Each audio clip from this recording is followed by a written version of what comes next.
What is up, everybody? Welcome to AlphaISM Radio. Today is Wednesday, November the 29th, 2006. Have just a couple of things I wanted to discuss tonight. It's been brought to my attention by Flash G that I misstated what he said concerning the show on November 18th. That was the We pre-launch party show.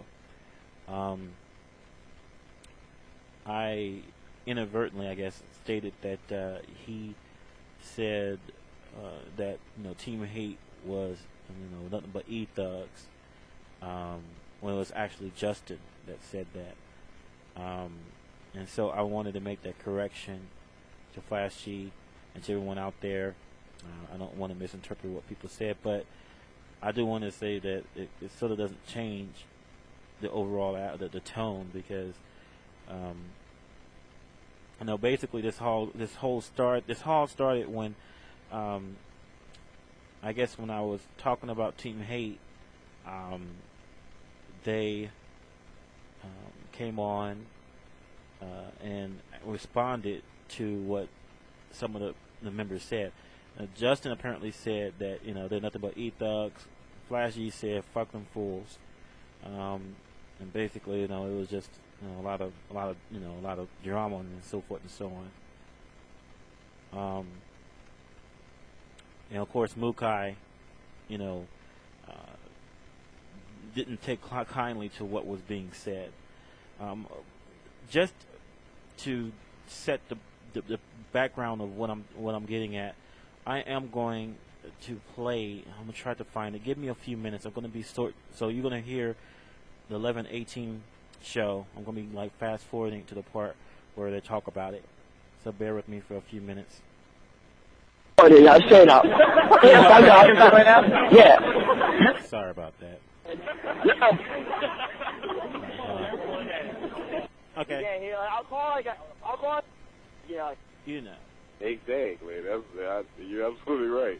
CWO hate, baby. That's what I'm. It's a kid who's getting it's I know it's on. That's just going on. I saw some TV crews coming out. Get back to the hotel.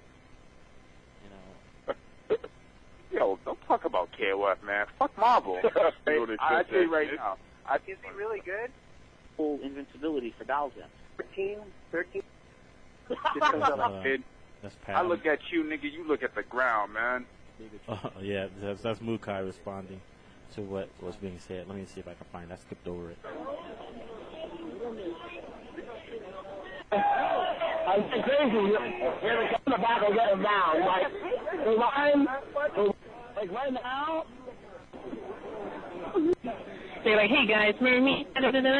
That's them. Let's play some games. Online, yo, you got mad lucky soon. Fucking try just eat set or something. Alright, that's all I gotta say. Hello? But it's about, I'm on the radio. Okay, let me get crazy here. Wait, just want to say something real fast. Team Hate sucks. What? Whoa! Oh! Who said that? That was not endorsed by me anyway. I like. That was who? Flash is not in his head. Flash doesn't want to get involved. Fuck them fools. Oh, never mind. Tell that. Hey, tell him. Fuck them fools. Did you get that? Yeah. Who's this? That was Flash that said fuck those fools. Oh. Okay. I got to hit the Team Hate, yo. It's like, I'm saying like, Paul was my boy. Like, he's doing cool shit. Like, we chill for like a hot minute. Like, Ed was my boy too. Like, I don't catch all this garbage. Like, I never had a problem with Phil in person. Next time I never had a problem with Jesus. So I don't know, but I don't know what the problem is. To tell you the truth. Yeah, it's me. Yo, just want to say something again. Hello? Hey, what's up? You know what's the best thing about Team Hate? Team Hate It's a bunch of e-thugs. They talk mad shit online, but in person they're a bunch of Care Bears. They're a bunch of Care Bears in person. They're like, hey guys, remember me? That's them. Let's play some games. Online, yo, you got mad lucky soon. Fucking try eat 7 or something. Alright, that's all I gotta say. Hello? Who was that again? That is Art again. That was Justin talking just now. Oh, Justin calling out Team Hate. Justin saying Team Hate ain't backing up what they got to say. Uh-oh. Hold on. So is RSU blowing up and shit? You tell me. I mean, there's... Okay, all right. That was a gist of what was being said. So now I'm going to play for you what Mukai said in response to that. All right, hold on. Let me see. I'm going to fast forward a bit and search around. Yeah, there's about, there's Archer. I don't know. Hold on. This is what I'm fucking talking about. Oh, here, yeah, this one good. Yes, here we go. Here we go. Hello? Yo. Oh, what's up, man? Man, finally got on this shit, man. What the hell was going on? Hello? Yeah, what's up, man? Yeah. Yo, hold on. I'll video back. Oh, who the hell is that? Yo, I'll be right back. I'm going to call video, alright? Okay.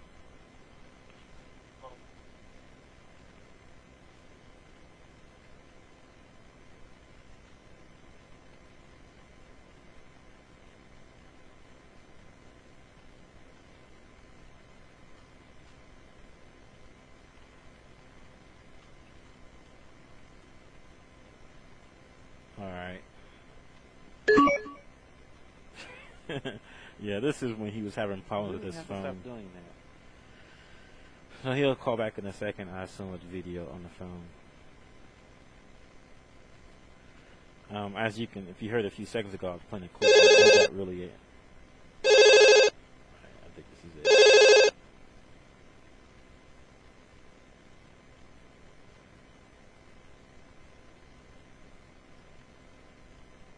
Jeez, come on.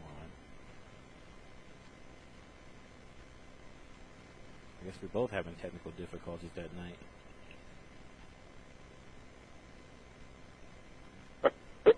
Oh, man, I'm about to hurt it. I look at you, nigga, you look at the game, but on a personal level, I know a lot of these guys, a lot of them know me, a lot of them I don't know, a lot of them don't. Hold on, let me see if I can. Trying to get to this very beginning where he starts to talk. Video starts talking first, and then, of course, Mukai talks second. I guess they're going to respond to what was said about Team Hate.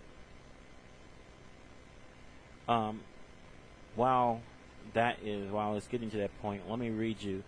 Of course, some of you might know, but DSP is very sick right now, so, all the wishes to him get better. I guess we're part of the recording where... Hello? Yeah. What's up, man? Okay, here we are. All right, hold on one second. There's nobody still can't beat on that game. Your video. Yeah. Bonk. What's up? All right. Here we go. We're all back now. Okay. Well, let me go on the record and say, I don't know if anybody is dumb enough to take offense to what I've been saying, but if you are, then yeah, you're dumb enough. Because I don't try not to offend anybody out there, because I'm cool with everybody, except for Spider-Dan. That's probably the only nigga in the gaming world that I don't like. And that's it's being kind of petty from years ago, but he and I have never seen eye to eye. But everybody out there, you know what I'm saying, I got respect for, even though they may play like some bitches, but you know what I'm saying, I can't make them play how I want them to play, just like they can't make me play like I want to play. You know what I'm saying? It's like it's in the game, but in on a personal level, I know a lot of these guys, a lot of them know me, a lot of them I don't know. A lot of them don't know me, but it's all respect because it's all fun. You know what I'm saying? I don't want to disrespect anybody. Empire is cool with me, but, it's hype. It's all for the public, the media, or whatever you want to call it. Right. They can do their thing. That's cool. Have fun, enjoy. But when I come there, you niggas better get serious, and that's the bottom line. because video said so. Man, I tell you what, man. Oh, actually, hold on. I'm gonna hold that thought. Yo, Buck, you said something that somebody called us out. Yeah, actually, when Archer was on the phone, he actually, I think, someone said basically, "Fuck you guys." I think that was Flash that said that, and then Justin says that you guys. Man, yo, hold the fuck on. Wait a minute. So Wait a minute, I let quote. let him finish. What you say, boss? Go ahead. Okay, hold. Okay, in that aspect, I didn't twist what was being said. That was true. Flash said, "Fuck them all," fuck them fools, and Justin said, "Okay, well, maybe I said it somewhere else during the show, but when let me state for the record that when I actually pointed this out to them, I did represent it correctly, what being said. So let me go ahead and play what Mukai said in response to what Justin and Flashy said. Okay, here we go. Hold on for a second. You know what? Actually, I can stop recording at this right second, and I'll just play it back to you. Okay. All right, hold on. Who was it that challenged us? Toro. The fucking No, vampire. it was Flash, actually. Turo. Hold on for that. Oh, shit, just because the nigga lost some weight. Oh, man, I'm about to hurt this nigga's feelings, yo. All right, go ahead. Well, wait, hold on. All right, this video, look. For the record, again, do not take what I'm saying to literal sense. This is a game, so I'm hyping it up as a game. For one, I don't talk shit about anybody. I talk shit about myself because I know what the fuck I can do. So if you're going to sit up there and take what I said out of context, then I guess that deserves a big fuck you in your face. Now, my nigga Arturo, I think I heard you mention my name. I can't really hear too much feedback or whatever, but you know me and you is cool, so we're not going to even go through that route. That's all I'm saying with all the rest of my New York niggas. But like I said, if you want to talk shit about me, then see me in New York. See me in Philly, and we'll handle it then. I'm not threatening none of you motherfuckers. Y'all know how I am. I'm talking about on the game. So let's keep it on the game, and team hate sucks and all that bullshit. Yeah, blah, blah, blah. Come on, prove it. Now, Ed, I don't know what Mukai got to say. I can't speak for this man, but take it away, Mukai. Thank you.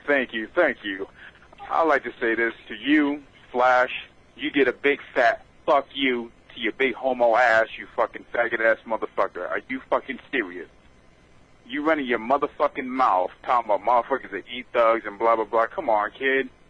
I look at you, nigga, you look at the ground, man. I look at you, nigga, you see motherfucking fear in its greatest form, nigga. Let's not bring it like that, dog. I don't want to end up having to beat your ass in front of your boys. I know for a fact your niggas ain't gonna do anything. Damn. They team hate suck and this and that. We don't give a fuck about that, nigga. You suck, all right? Because I'm gonna say this, nigga. For everybody out there listening, yo, I stayed up a whole motherfucking night with Smooth Cat, all right, for the TGA SBO fucking third strike fucking qualifiers, all right? The kid didn't get no motherfucking sleep. When he played you in the motherfucking tournament, yo, the fucking kid was on empty. He was on motherfucking goddamn fucking goofballs, man. And he beat your motherfucking ass, dog. Are you fucking serious, dog? And you talking about niggas suck?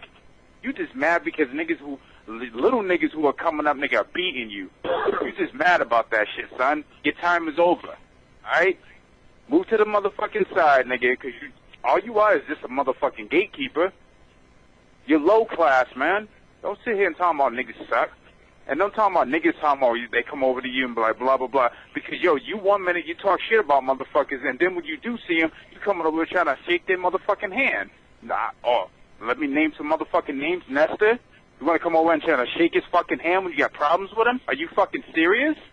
Get the fuck out of here with that corny shit, man. This is what I'm fucking talking about. You niggas get up on the computer and on the motherfucking phone and say all this dumb shit, nigga, but in real life, nigga, you niggas look down. Alright? And I'm telling you this, nigga, if you got a real problem, nigga, come to me, dog. Holla at me. I won't smack you. I'll just let you know how it is. And if you can't man up to come do that, dog, don't open your motherfucking mouth, nigga. They don't call me the Beast of Hades for nothing, son. On the real, nigga, You're just a big fat tub of fucking goo to me, man. A big homo, alright? A big fat nigga that don't get no pussy, that plays video games all day. Crying and bitching and complaining on the fucking computer. Oh, man, it's Scorpion, and blah, blah, shut your fat mouth, man. Get the fuck out of here with that corny shit. Mind your neck. Yo, I'm gonna say this, man. On the real, I really don't have a problem with the Empire. Alright, that shit that Triforce is saying, I think that shit's straight bullshit. Alright? Get the fuck out of here. That nigga was reading off a fucking cue card that his girlfriend was holding up. Alright? Stuttering and contradicting himself. Get the fuck out of here with that dumb shit, man. Are you niggas serious? You niggas trying to take a little small thing and make it to a big ass fucking thing. Come on, dog. You niggas get a little too serious with it. Don't get too violent with it, nigga. Unless you wanted to get really violent. You niggas always up on here trying to run your mouth and you're on the boards talking shit about motherfuckers. Man, Flash, come on, dog. There's motherfuckers who come to your arcade, nigga, that don't like coming to your motherfucking arcade because you telling them they suck and shit like that, and they just don't want to be around you, dog. Get the fuck out of here, nigga. When there was an arcade in Boston, nigga, and a little kid came up to me, nigga, was fucking playing, I showed the nigga how to fucking do a dragon punch. I ain't say he fucking sucked. Get the fuck out of here. You're garbage. And if they start beating me, oh well. That's how it is, man. I just gave him a little bit of my motherfucking power. So we can fucking grow the fuck up. Get the fuck out of here, nigga. Yo, and do yourself a favor. Do not come back on here and run your fucking mouth. Because then you're going to get me a little mad, and I'm not going to fucking take this as a joke or whatever. I'm just going to want to fuck you up. And you're going to just have to need your fucking boys to help you out over there. I don't give a fuck how many Empire niggas you got over there. ECC can fucking turn into a big-ass fucking Royal Rumble. Alright? Bitches and all. I don't give a fuck. So, shut the fuck up with that bullshit, nigga. Stay behind your computer, and you be the motherfucking greatest E-Thug that you are, nigga. Fuck out of here. Team 8. Damn, it's fucking great, nigga. I tell you what, man. Seriously, just stop. Alright? You can call yourself the greatest black fucking third strike player on the fucking world, but yo, seriously, Smooth beat your ass, and if I don't beat you up, I'll beat your ass in third strike. Alright? Shut the fuck up with that shit. Yo, Toro, I don't got no problems with you. We don't got no problems with you, dog. And I hope to God you ain't talking shit, nigga, because you know how it is. Alright? Just like your boy Shinkar said, he knows how I get down. This ain't no motherfucking gimmick, nigga. I'm a raging beast. I don't get up on here just to run my mouth and see motherfuckers and talk about, hey, what's going on, man? Hey, my name's Mukai, and you're Flash, right? Damn, dude. I was just joking when I was on the radio or on the computer. I don't do that shit, son. Come on, man. I'm a grown-ass fucking man that got fought all my motherfucking life. I ain't no bitch-ass nigga. That's all I gotta say about that. I hope all you motherfuckers love that shit, nigga, because I just made that shit sound fucking great, nigga. Hate me now. Team hate that shit. Well, let's just hope NEC is a nice and peaceful tournament, because I ain't finna drive way the fuck out there and do some shit that we do in Detroit. Fuck all that. I'm coming to enjoy myself. My woman gonna be with me, and I don't feel like looking over my shoulder, making sure niggas ain't gonna hit me with no chair shot and shit. Hold on. What is wrong with live entertainment? We went there for a fighting game tournament. We gonna see a fighting tournament. What's wrong? Is what? Hey, it is a fighting game tournament, so we're gonna see a fighting game tournament. You know what I mean? You know, hey. What's wrong with taking to UFC? You know, that's like what they're saying in town. Make it to a UFC bout. Man, I will love it. I will love it if like some of the people from like, you know, from not just from Team Hate or from, you know, Empire. I would love it from like people from all the fighters we know that really talk. Actually, like, you know, lace up the gloves and go out there and actually box. I would love to see that. I will pay to see that. Look, check it out. Look. I'm gonna tell you right now. I don't box. I kickbox, and I don't fucking wrestle, nigga. I grapple, man. I take that dude to the ground, nigga. I put him in a submission, nigga. I end up going to jail. I don't want to do that, man. This is a video game scene. You know, if I want to go fight a motherfucker, I'm in the projects right now, nigga. I go right downstairs and I can go outside and punch a nigga in the face, and there you go. I got to fight. But, yo, for him to get up on here and try to run his mouth like that is mad funny, man. That nigga, yo, he's the funniest character of every. Like, out of all the Empire dudes, man, he is the most shadiest dude in the fucking the whole Empire fucking group. Now, right? which one are you talking about? Huh? Who are you talking about? I'm talking about Flash, man. And I don't even know the nigga Flash? like that. Yeah. 1 minute he gonna talk shit. He gonna talk like he's talking shit about KO Fiend, and the next minute, KO Fiend, I don't mean to bring you up. You had nothing to do with this. 1 minute he talks shit about KO Fiend, next minute he's buddy with him. Next minute he's talking shit about Nestor, and the next day he's buddy with him. Like, how do you do shit like that? If that's like me talking shit about him, and then you see me at NXT, me and him are holding hands and shit like it's all gully and shit. With pink fluffy rags on or some bullshit like that. No homo. Holding hands, wow, that's kind of extreme, man. I gotta make him I gotta make him look like a fucking idiot because, seriously, nigga, I think the nigga's gay. Alright? I've never seen the dude. Every time I go to a tournament, that I end up going to a tournament, there's no girl with him. Then he gets up on and talking about, oh, no homo. We all know you're gay. Well, I don't know that. I don't even know what you're talking about. For you. What you talking about, Flash? I'm talking about. Oh, Flash is Flash. Flash, cool cat, man. Yeah. He's a cool cat. Yeah, probably back in the days when you were fucking playing around, but now, nigga, he think he grew a fucking a big thing of grapefruit, nigga, fucking balls. Yeah, Team Hate sucks. All right, yeah. And then he gets, they get up on him like thugs and blah blah blah. Get out of here, man. You don't know nobody over here. Ask your boy Shinkara about me. Shinkara be like, look, go hide. Listen. One thing I learned growing up, dog. If they talking about you, you on their mind. Yo, you know what? You check it out. Let's say, hey, he might like you. Hold on one second. Like video. Yep. Your video.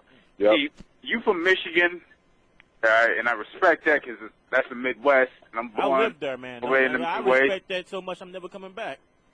I respect that, man, but, I was born in the Chi, and things over there just a little different, dog. A little different. Chicago? Yeah, I know how it is. All right. I tell you right now, I'm a hardhead. I'm a loose cannon. No. Right? It's times that, Get the fuck out of here. Man, there's times, look, check it out. Every day.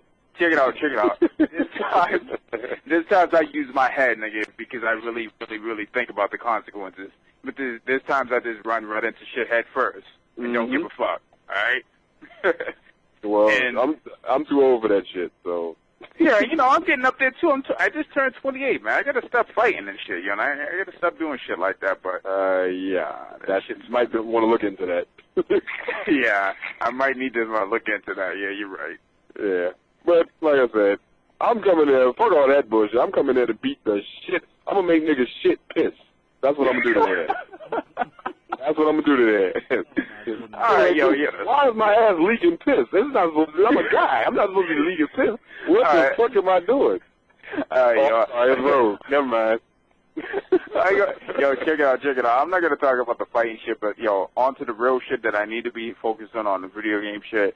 The answer, K-Force, all you niggas, man, KOF, y'all niggas are gonna get rocked, man. Me and Jiron are gonna, do the unholy alliance, Big run.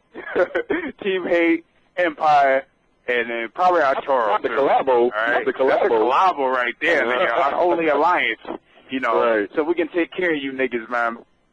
And, well, y'all that's how play it's that gonna be, bullshit. nigga. And third strike, nigga, I'm gonna be up in that motherfucking tournament, nigga. You niggas gonna be running from Hugo, cause he gonna want a lot of love from you motherfuckers, man. Huey.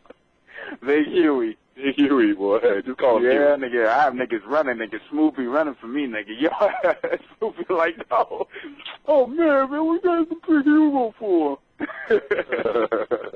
And chase niggas down with Hugo. Come on, man, don't run for me. Fight. Nah.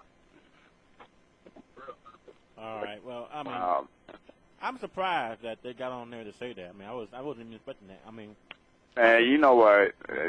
Flash is. I'm actually not, because the way Ed, we'll just call him verbal. He's a verbal young man, you know what I'm saying? He gets on there, he spits his shit, and people don't like it, so they're going to get up there and they're going to tag team you. They're going to say, real nasty shit about you, anything you represent, all the niggas you hang with, all that. Just to get at your ass. Because you like public enemy number one, bro. I can see that now. Everybody gunning for you, dog. Let them gun. That's what, I always, you know what? Seriously, all my life, in all my life, I've been playing games. There's always been niggas, like a whole bunch of niggas gunning for me, man.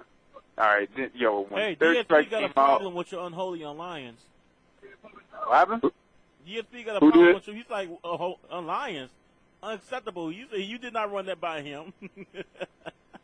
Who said that? DSP. You talking about the unholy alliance? Like, unacceptable. It's only for KOF, man. I need somebody for KOF. And Jerron, I played him in KOF, and he's good. All right, and I don't know who else is going to be at this tournament because mad people are posting up, talking about, I'm going to be at the tournament, and I want to get there, and the motherfuckers ain't showing up to be on my motherfucking team. I really don't have, a problem with Jerron, really, because, he's mad cool. I don't know if he's a shady character. I hope not, because I hate shady motherfuckers. You know how I get down, DSP. All right? I just need to win. Phil play that game? Huh? Phil play that KOF trash? Look, he don't play KOF. He plays fucking ST, but don't talk about KOF, man. Fuck Marvel. Marvel. Are you dirty ass nigger books playing?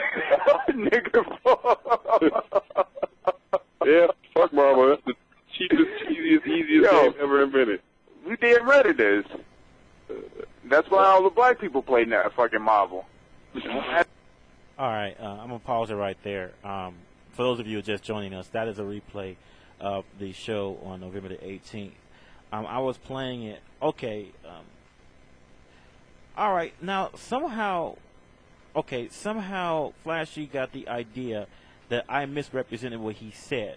From what I've heard so far, unless there's another part of the show where I said it, I did not say that he was the one that said that Team Hate is a bunch of e-thugs. I actually phrased it right. I said that that he said fuck them all, basically fuck them fools, and that Justin said that they're all e-thugs. Now Mukai took it as as him saying it, as Flash saying that he said he was an e-thug. But basically, I mean, it's really at this point it's really splitting hairs, because in both instances they're saying that Team Hate is fake, or at least as far as Team Hate is concerned. So I mean, at this point it's straight in here. So at this point I don't believe I misrepresented what Flash said. And if you're wondering why I'm getting into this, because I got a message from him, because he wanted to come on the show. I just messaged him again, but I haven't gotten a response back. And 'cause I told him, he told me to message him when the show was on, and I did that, and so far no response. But anyway, he's like, yeah, and thanks for saying I said e-thug. No, I didn't say that. At least not in the instances. In that particular instance, I said Justin said it. You said fuck them fools. I mean, which is even worse. But I didn't know for sure, so I told him that I would correct it the next time that I do the show.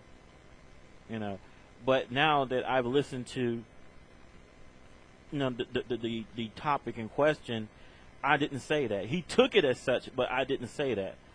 So anyway, I just wanted to kind of clear that up, unless there's some part of the show that I'm not aware of where I did say that. But anyway, this goes back to a problem that I was talking about before, and the problem is that people don't know when to draw the line as far as hyping or starting drama. I believe that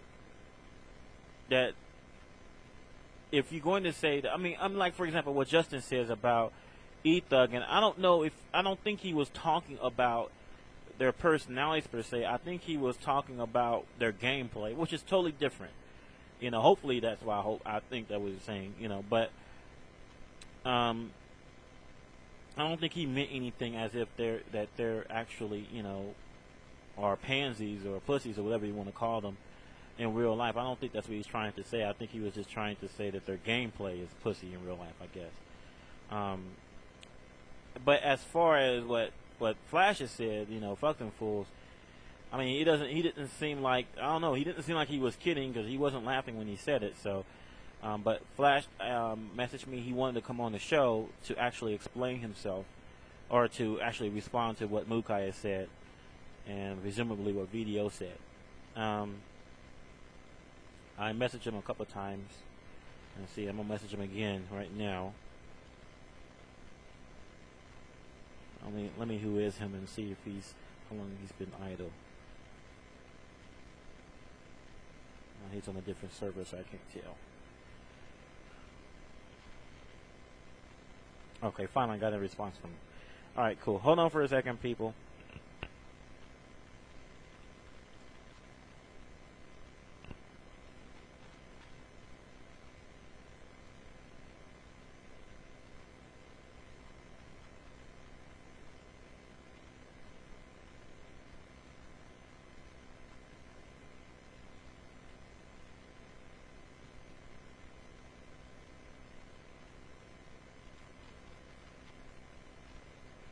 Alright, here I'm giving him the number right now.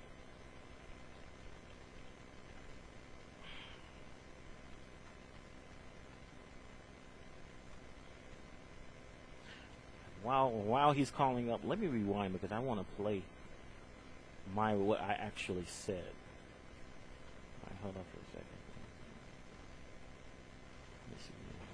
You niggas always up on his game, but in a personal level.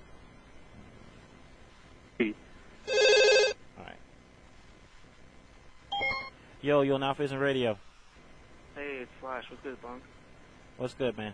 I don't know if you heard, but I actually played back the clip of the conversation in question.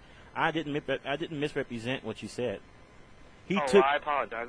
Yeah, he took it as that you said that that Team Hate was E-Thugs, but I actually represented you correctly. I told that Justin was the one that says E-Thugs, and you said fuck them fools. Yeah.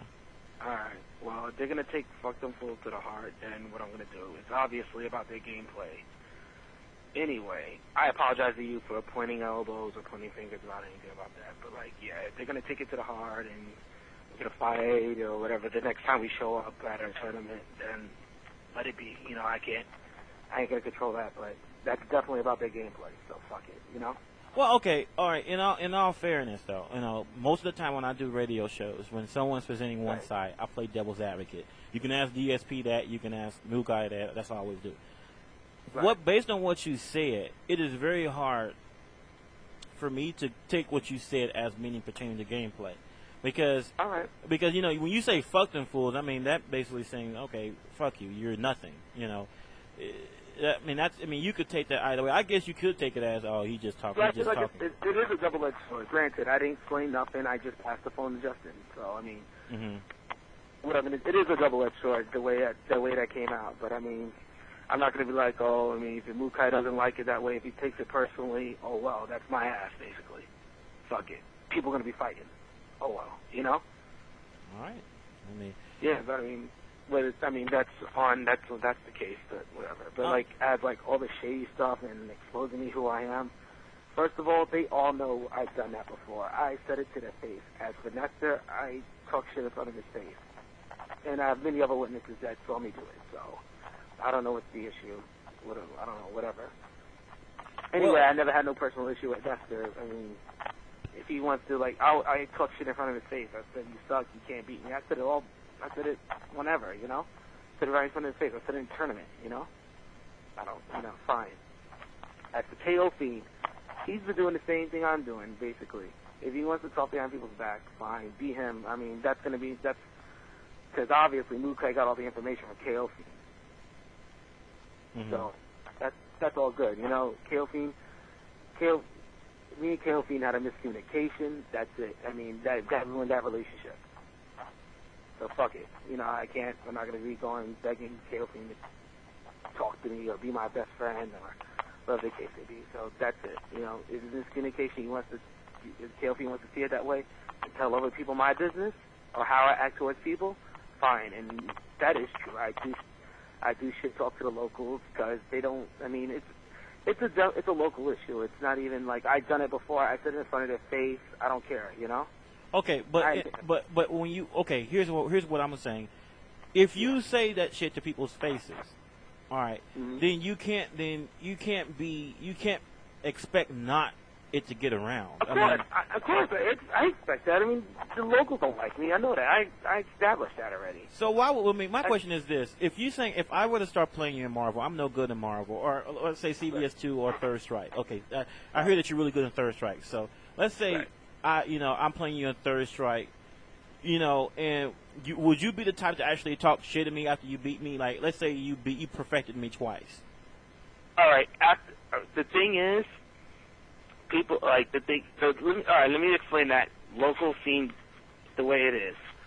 Basically, in the past, like year and a half, 2 years ago, like, oh, okay, these kids are playing, whatever. Watching videos, it's all good, whatever. They're playing, right? They're doing, oh, I want to beat him, I want to beat this guy, I want to be like this guy, right? And like it's all half-assed, and at the beginning, I would help. In the beginning, when it first started, I would help. Oh, do this, do that, do this, that. I mean, like, okay, forget it, Then I'm like, go to tournament. Like, there's a couple of like better people out of the local group, like, oh, they're better, like, oh, go to a tournament, right? Oh, they don't go to tournament. So I'm like, all right, what's up? They don't want to go. Like, I mean, that's their decision. Whatever, if it's money or they don't want to or they're not confident they're good enough, but fine, that's whatever, So it kind of grew, like, then they wanted to be like all this, like, as the scene grew, the Third Strike scene came back and it grew. He's like, oh, I want to beat this guy, and like, Justice Flash, oh, I gotta beat him, and like, people get one win and you just don't hear the end of it. It's just like, oh my God, shut the fuck up, and like, it's annoying. I mean, it's a pet peeve of me. So that's my pet peeve, Like, the end of it, like, get broadcast, So I'm like, all right, you know what? Fine, I'm gonna throw it back right at you. Oh, you suck. Now, like, when I step it up now. So you're saying that when you talk shit, it's only in retaliation? Yeah. So you never instigated from the start. It's just as the locals, I never instigated that. Towards the locals, no. To the local CS players, no, I never instigated that. Or like, okay, like I'll say it and I'm like, okay, oh, I beat him, yeah, do a dance, So I put up a notch, or I give them something they can't handle, and they're like, oh, you've been out of shape. When a couple, and they're like, oh, so like you'll never learn, And I prove it to them, like you got to go to tourneys and learn. I mean, of course I'm gonna say it in a forceful you suck, all that, right? But it's as retaliation, as per the locals. But I mean, it's like, but the thing about it is, I don't know. If someone beats, let's say I'm really good at Third Strike, and someone beats, someone, comes up, up and coming beats me, and I'm an established player, why not let them have their, their say, let them have their little, power trip. Eventually they'll come back to Earth. And here's what I say. Casuals don't mean shit. Okay. That's what I go back to. I'm like, casually nothing. You got your win, okay, And they're like, go to tournament. We'll show you what to do. We'll show you how it's so much different, The pressure, all that stuff, everything you have to deal with. Oh, I can't. And like, so, you get the, like, let me ask you this. What do you have, if you don't have, anything against Nestor, what did you mean when you say fucking fools? What was you trying to say about Team Hate? Their gameplay. Just their gameplay. They have no Third Strike games. Simple. I think I could still take them on as, I'm washed up. I haven't practiced since Evo. Actually, I haven't practiced since SPO qualifiers. I came to Evo East just saying, I'm going to play a character. And so I don't, I admit to my washing up, so I don't care. But yeah, okay, because right. he's saying, because when Mukai was responding to what you said, he was saying that Nestor, he beat you, was it? No. Smooth He Cat. said not Nestor, it was Smooth Cat, right? That beat you in the tournament. and he was going on no sleep. That's what he was. If I remember correctly, what he said. All right. Well, good. He got the win, and I got the first win before, and I beat Smoothcat at Evo East. So I didn't practice at Evo East, and I beat Smoothcat. I mean, we could go through. So he beat you. You beat him. So I'm saying is, I mean, that doesn't. But I mean, I don't know. What I'm saying is, it's a difference. I mean, if you're trading wins, that's one thing. Well, to say that another team sucks is another thing. Because if you got a player from that team that can beat you, then I don't see the logic in calling them saying that they suck. Well, all right. Well, he's not even. I'm 2-1 on him, so I don't know. And I was more than happy to play him for money. All right. Well, if I don't run into him in a bracket. Well, okay. Well, here's my logic on it. If he beat you before, in a tournament, then you can't say that he sucks unless you're going to contend that you suck too because he beat you. You know what I'm saying? And in other words, he must be good. He must be somewhat good to beat you if you consider yourself a good player. Right. All right. Now the thing is, I'm gonna be like, all right. Then people are gonna say, oh, it's an excuse, and I'm not even gonna get involved. Why I took the loss, I mean, fine, whatever. I lost. That's it. Move on. Mm-hmm. I took the loss and fine. But the situation at Evo East was beyond my control.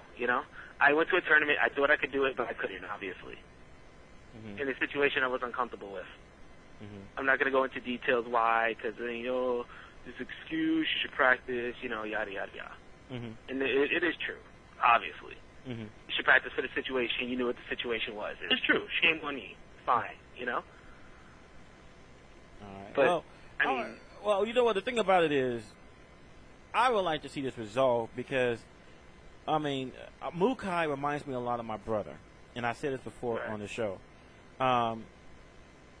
My brother is one of those things where he's the same online he's it offline. If he was to post online, if you say shit about him or a group that he's a part of, he's gonna take that shit seriously. Now you might say you say, okay, we might get in a fight and stuff. I mean, it should not lead to a fight because it'd be a fight over a game for one thing. Because obviously, right, but at the same time though. You did basically say fuck you. So you're saying it's pertaining to his gameplay, but that's not how I saw it, and that's definitely not how he saw it. You admitted that's vague. It's not really saying very much about whether it's about gameplay or about the person in general. There is not a doubt in my mind that if you ever see him at another tournament, whether it's NEC or whatever, that dude will come up to you. And you're going to have a situation. Now, you say, well, whatever, I'll deal with it when it comes. Well, sometimes it's better to be a live chicken than a dead dog. Not to say that you're going to get killed. But if he's going to go now, if I'm going to get bullied over it, what I'm going to do? All right, come on, No, what I'm saying is, you got to, what I'm saying is... obviously I got myself into it. Right, I'm saying. What I'm doing is I'm offering you an opportunity because Mukai is listening right now, so I'll give you an opportunity if you want to amend what you said earlier. By all means, because it's done. It's been done before. People said things before, and it didn't mean it the way they came out, and they say, hey, okay, this is not what I meant, and then clear the air. It's happened, and I'm gonna give you the opportunity right now if you choose to do so. All right. But all right. What I'm saying is, you going to jail, or he going to jail, or one of you getting seriously hurt, or both of you getting seriously hurt. That's a lose-lose situation, no matter who wins the fight. The dude is heated, as you can tell. Right. So, you can argue, well, he should not take it that personally. Yeah, that's an argument in itself that you can. But the thing about it is, I know what the frame of mind he's coming from. He's honor bound. He's honor bound. He believes in, hey, you gonna talk the talk, you gonna walk the walk. Or if you're gonna talk the talk and not walk the walk, I'm gonna make you walk the walk. That's his attitude. That's how my brother is. So, I'm saying is, if you want to avoid an altercation that can have long-reaching consequences because it can go, farther than just you two, then in my view, I suggest you try you solve it right here and right now.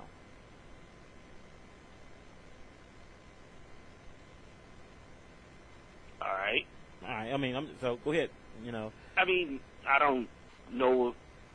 I wouldn't know what to say about that. I mean, as what I said on the 18th. I mean, if you took it the personal way, I apologize. Mukai, who the rest of the team hate, whoever the case may be, I apologize. But I'm just, as I was saying, I was referring to gameplay. I was outside. Okay.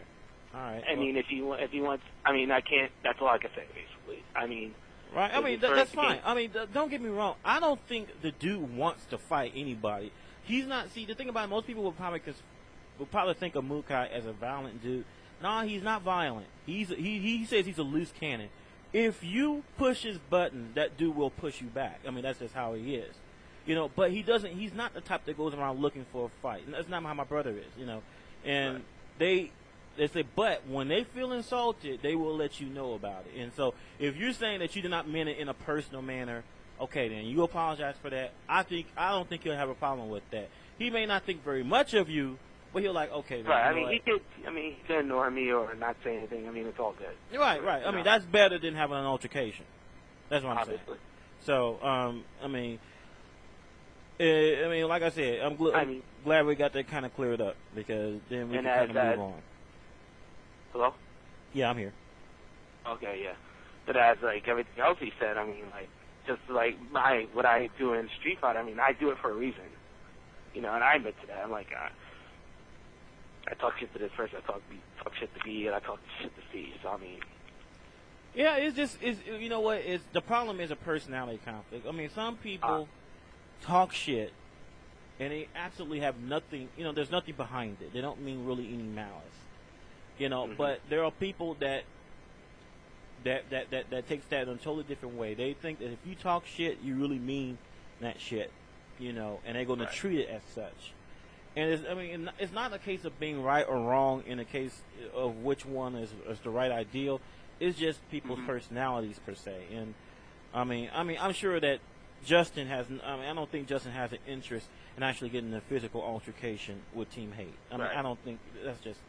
That's why I believe that he was trying to. I think he was just talking shit, because he's a very good third strike player, and he's a very good player overall. So he can talk shit. It's not like that he came back up where he talks. So I don't know if he really meant that to be taken personally. I doubt he did.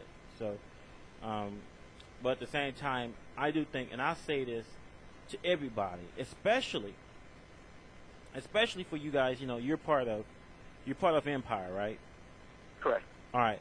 The one thing is, if you guys want to succeed in getting sponsors and stuff, and I talked to Triforce about this before, is like you got to be mindful of what you say in public where other people can say it. Now, when you're talking to people amongst yourselves, you can say anything you want, because it reminds me a little bit of the Triforce situation where he says things and people take it the wrong way. I mean, Mukai has the same problem with Triforce. He says some stuff, and he takes it, he takes it seriously. But he's just BSing. I know he's BSing, but when you're representing a community, you gotta hold yourself above reproach, because, the thing about it is you don't want to say anything that might jeopardize the deal later on.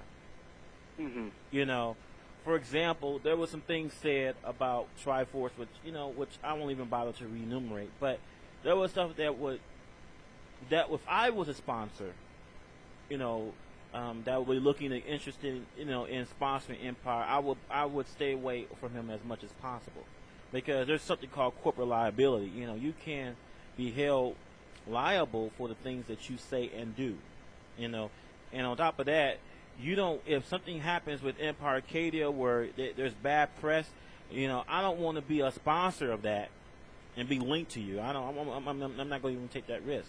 You know what I'm saying? So, I implore everybody, not just you, it's just everybody, especially those who are part of an organization like Empire Arcadia, that you got to be mindful of what you say where other people can read it or hear it, you know. And that's just how I feel about it, you know.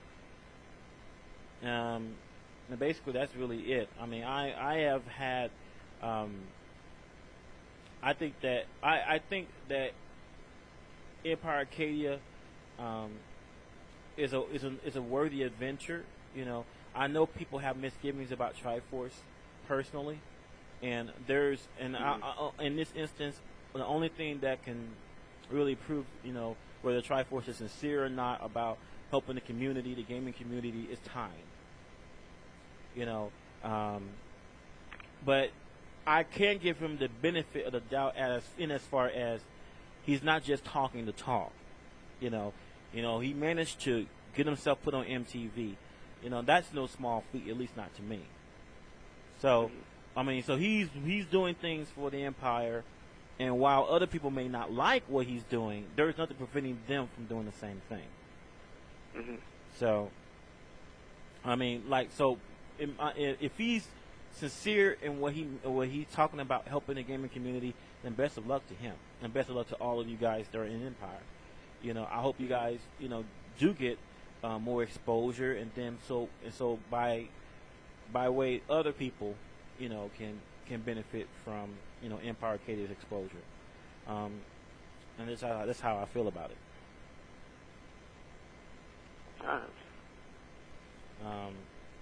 But I don't know, man.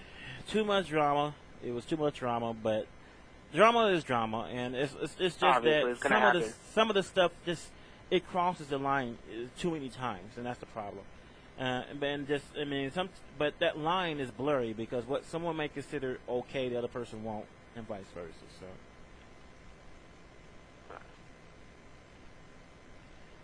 But yeah, as a gaming vid, I mean, like, everyone should talk to each other. So I don't know what makes me look shady.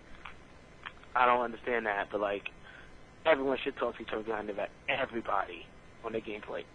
I don't care if you're the president, you know. Everyone does it. So that's common ground. If some people that I should talk about don't like it, you know, oh well. Because I have people that I still talk to close that are in the Empire also should talk to me. Mm-hmm. I mean, it's all good.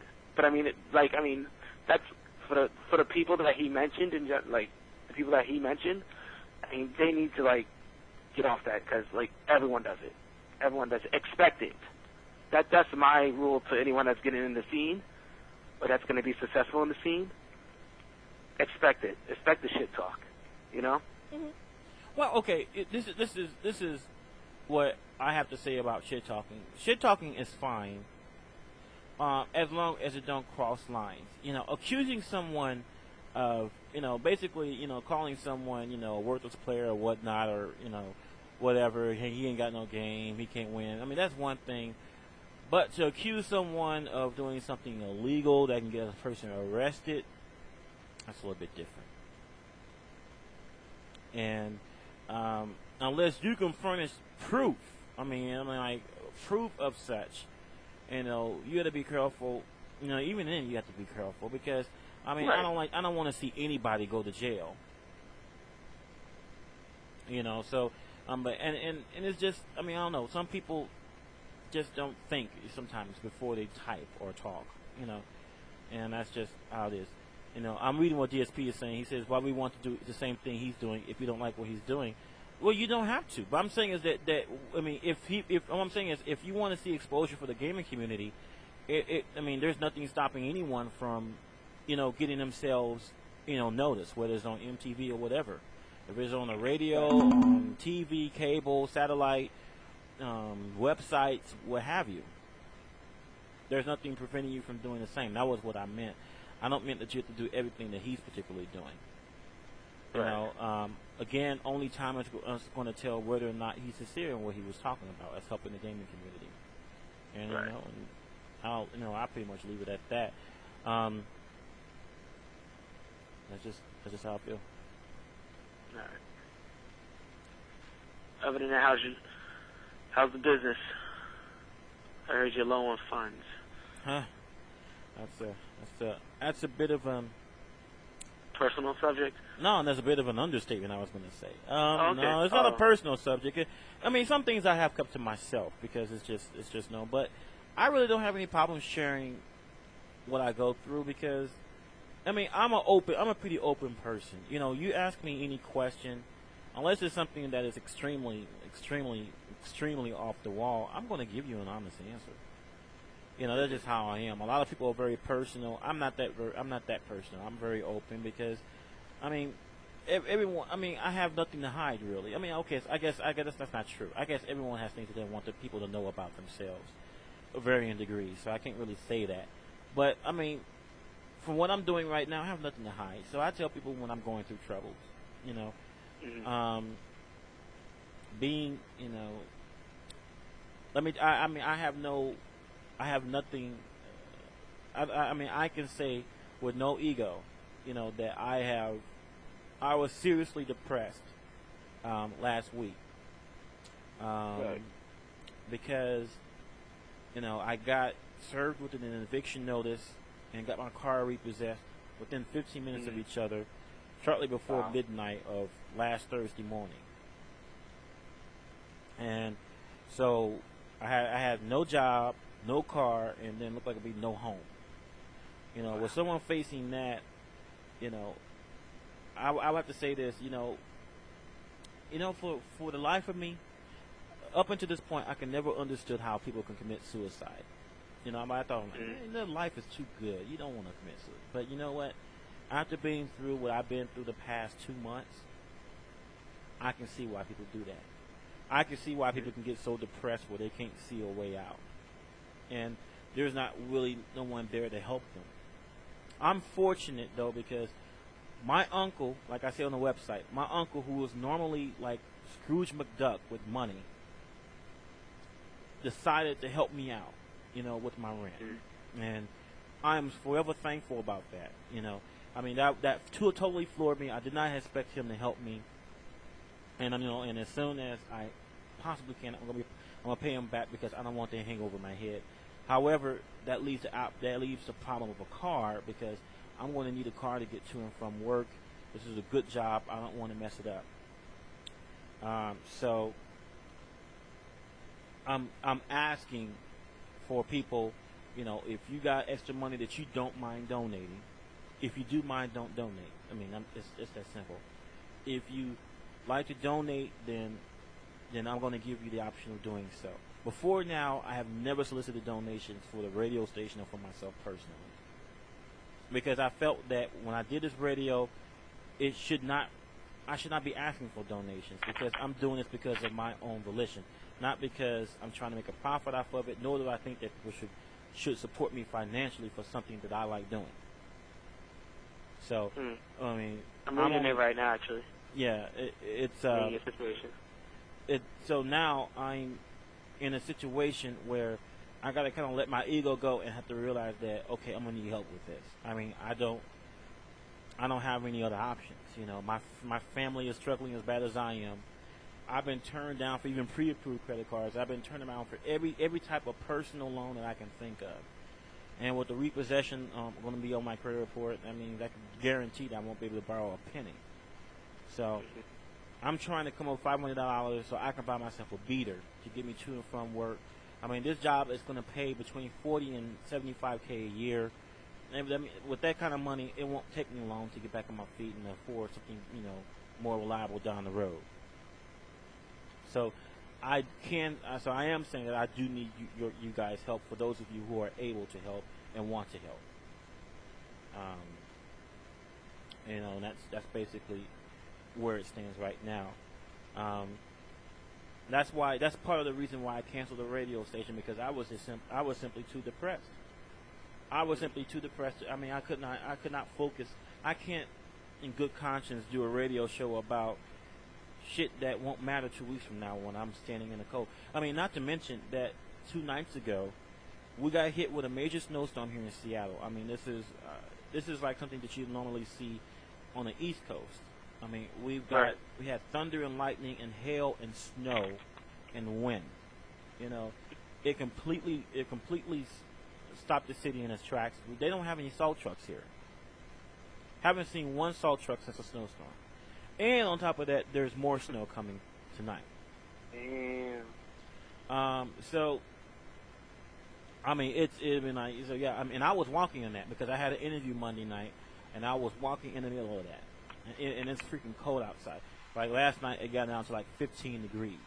You know, I mean, this is straight up, you know, Midwest and Northeast weather right here. You know, and Right.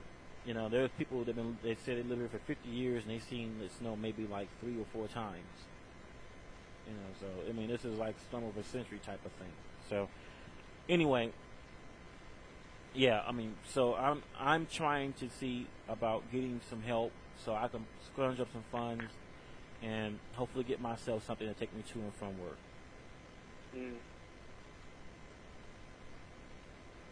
I mean, and like I tell everybody, I do wanted to thank everybody who have helped, who's been on the show, and those who's been the regular participants, those who all the compliments and all the emails and the comments on the forum. I mean, this is all. I mean, you guys have been great. I have enjoyed doing the radio. I have no problems doing the radio from now on. A lot of people are asking me about sponsorships. You know, really, that's not what I'm looking for. You know, I told everyone yesterday that I'm having second thoughts about the TSN Central deal to, like, as you know, for them to have the radio show on the air, because see, they want to censor it, although they say they don't want to censor it very much. But for example, the show that I did, the one that I did for the PlayStation 3 launch, the one that was 7 hours long, that probably would not fly well with the execs, because I mean, they say they don't mind an occasional curse word here and there, but they can't have every other word. But we did have that. That's just how people are. You know, I mean, I don't want to be censored. I want to be the Howard Stern of online radio. I want everything to come out as what people say, you know, what they thinking. I don't want it to be watered down, not in the least bit.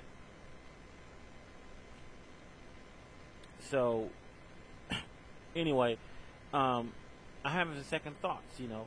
I'm not in it to make money. So sponsorships and all that, that's not really high on my list. It isn't. I like doing this for fun.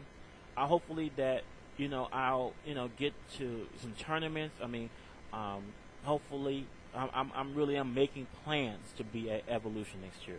And I do do some play-by-play. Yeah, maybe have people do, you know, play-by-play on the radio, and we'll have Ski Sonic to see if we can do it again, since he did such a good job this past year. I mean, it was fun. It was hella fun. It was one of the best. It's like one of the most funnest things I've done ever. You know, only thing I could think of that can remotely compare to that show and having so much fun. When I was in high school, I mean, everyone took up an instrument when they was in school. Well, most people did back then. And I started with the viola, and I got a chance. My high school orchestra got a chance to play with the St. Louis Symphony on TV at the school auditorium. You know, so I was on TV. My mom and my family was there. My grandma was there. It was not. We had fun. You know, we had fun. And it was cool. It was cool. So I mean, that what Evolution was, covering Evolution was just as fun as that. That was truly cool, and there was a lot of people that was giving me some props, you know, for, you know, doing the play-by-play, because, you know, not everyone can be there, you know, to see it, you know, and it was great doing the commentary, you know, doing the play-by-play live on a Duck versus Sanford match. That was crazy. I mean, hearing the people cheering in the background, and Ski just doing the best play-by-play I've ever seen for, you know, for fighting games. I mean, it was great. I mean, yeah. I mean, it's great. It's just so. I mean, I want to keep that going. You know, so I want to try my best to see if, you know, that I can.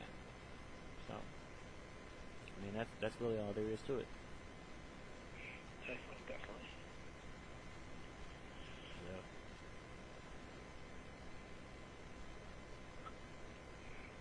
Yeah. You know, if I could, no, someone was just asking me about What about Sirius Radio? Hey, if I could get it on Sirius Satellite, sure would. Oh, yeah. I would love it. I would love it if people, if I can get it to a wider audience, because I know that even though that I'm not a top gamer, quote unquote, I know that I could break down things where it can be understood by the common person listening. So, I mean, I think it'd still be a fun show for the non-fighting game enthusiasts or the non-video game enthusiasts, for that matter.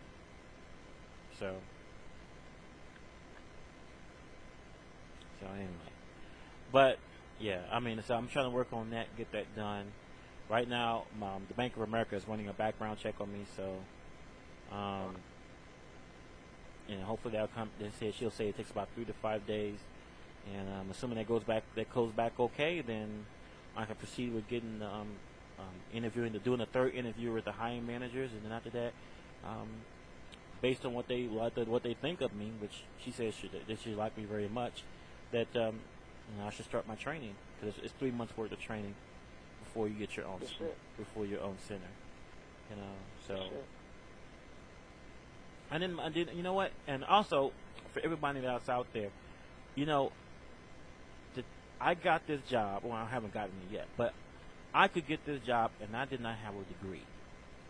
And I know that a lot of people that are my age that did not go to school because they was just frolicking, just being teenagers. Didn't really care. All they cared about was having no more getting up at 7 a.m. in the morning, 6 a.m. in the morning, and going to school. And didn't really care. And I know there's a big myth out there that you can't get a good job without a college degree, and that's just not true. I agree. It's basically selling yourself. If you have management experience, then you can get a lot of good jobs, because you understand that most although they like you to have a college degree, if they had a choice of taking someone who has a college degree in accounting and financing, which is what a bank would want, versus someone who has experience in the field or a related experience, 5 years of it, they're going to take the person with 5 years related experience. So, so if for those of you who want to get into the job, hey, just do stuff on your own. Do what you need to do. Build up yourself a nice resume. And yeah, it is. No, don't get me wrong. I'm not saying it's not more difficult. It can be more difficult, because you have to amass experience, so that so you got something to write down. So, I mean, it will be more difficult, but at the same time, even with a college degree, that's no certainty that you're going to get a good paying job. I mean, you're going to have to. Yeah, it's definitely not a cushion. Right. I mean, and not to mention that since you're with a college degree, I mean, how much money that cost you? What, 80 grand? 100 grand? Pretty much. Yeah, for that college degree, now you got that hanging over your head. You got to get that paid off.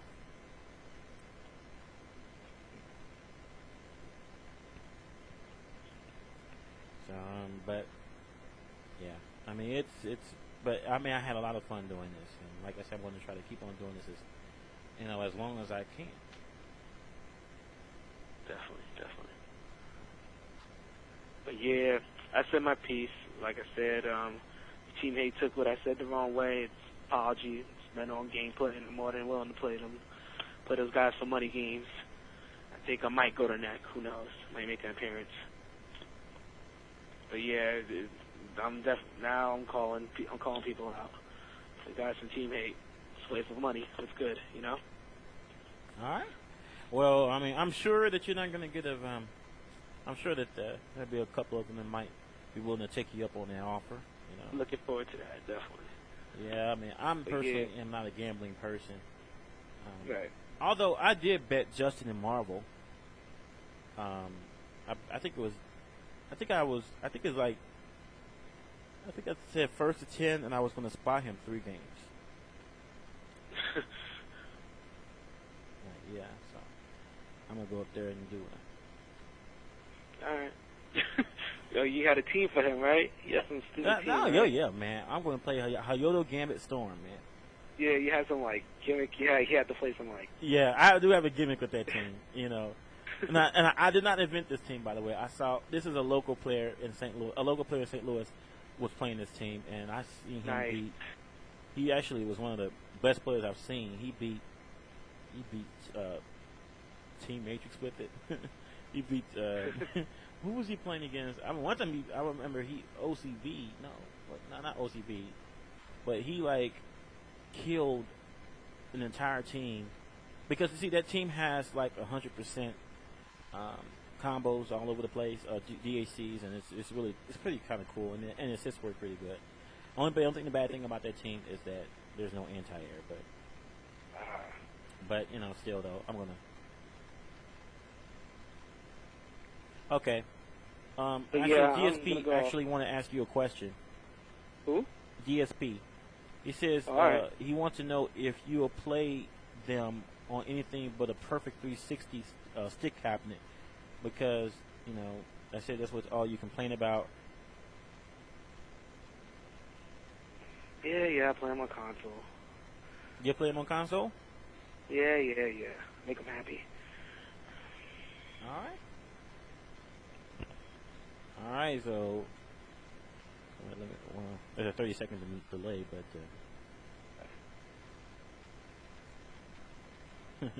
let me see what he says in response.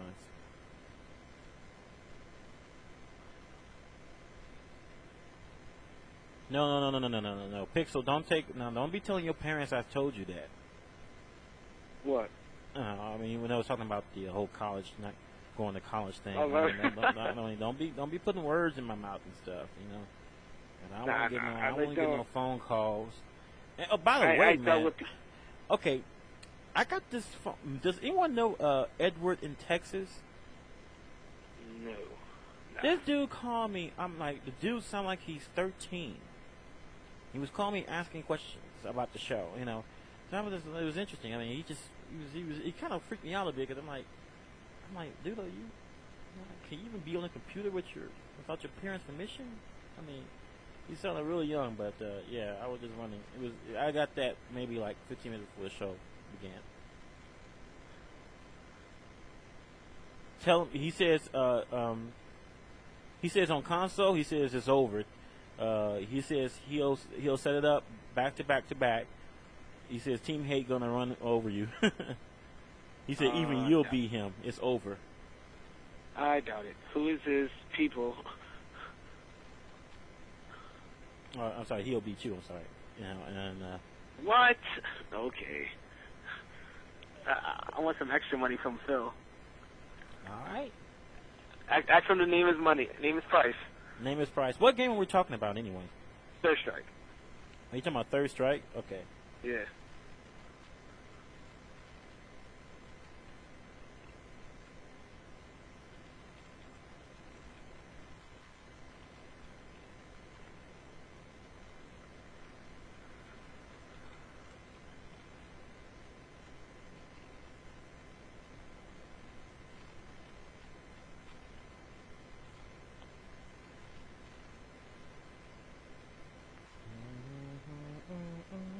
Never playing. Wait for me to play here.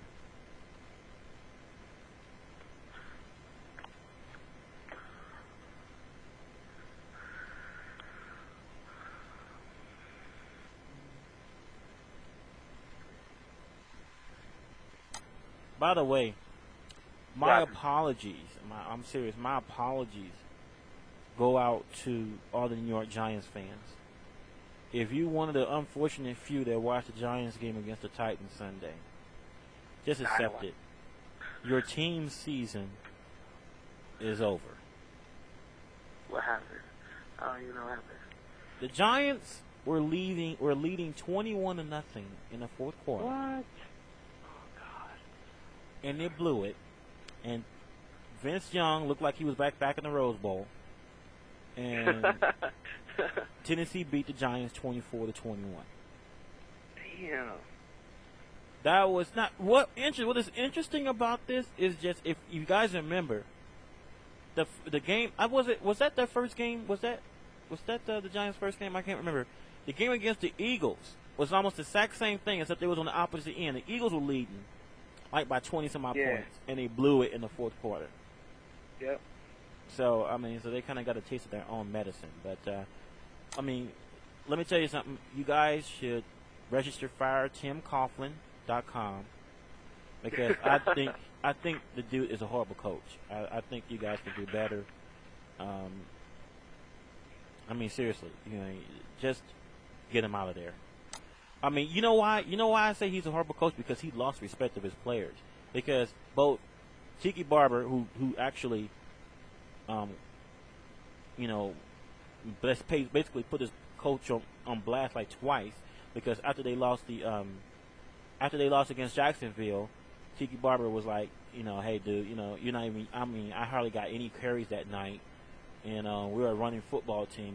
What the hell are you doing? And then, like when they got shut out by Carolina last year in the playoffs, he questioned. He said he got out that we got out coached.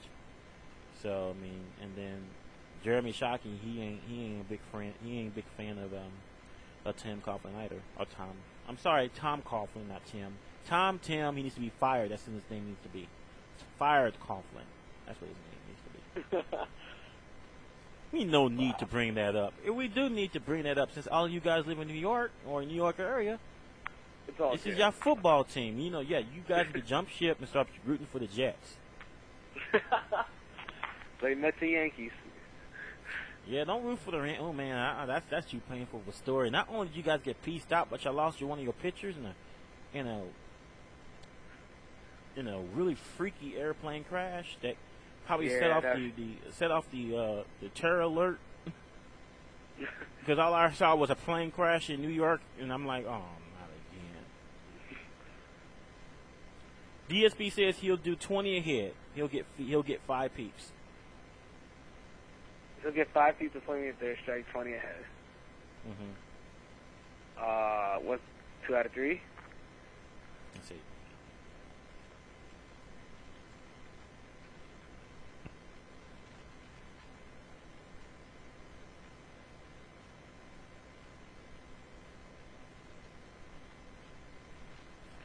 But don't be.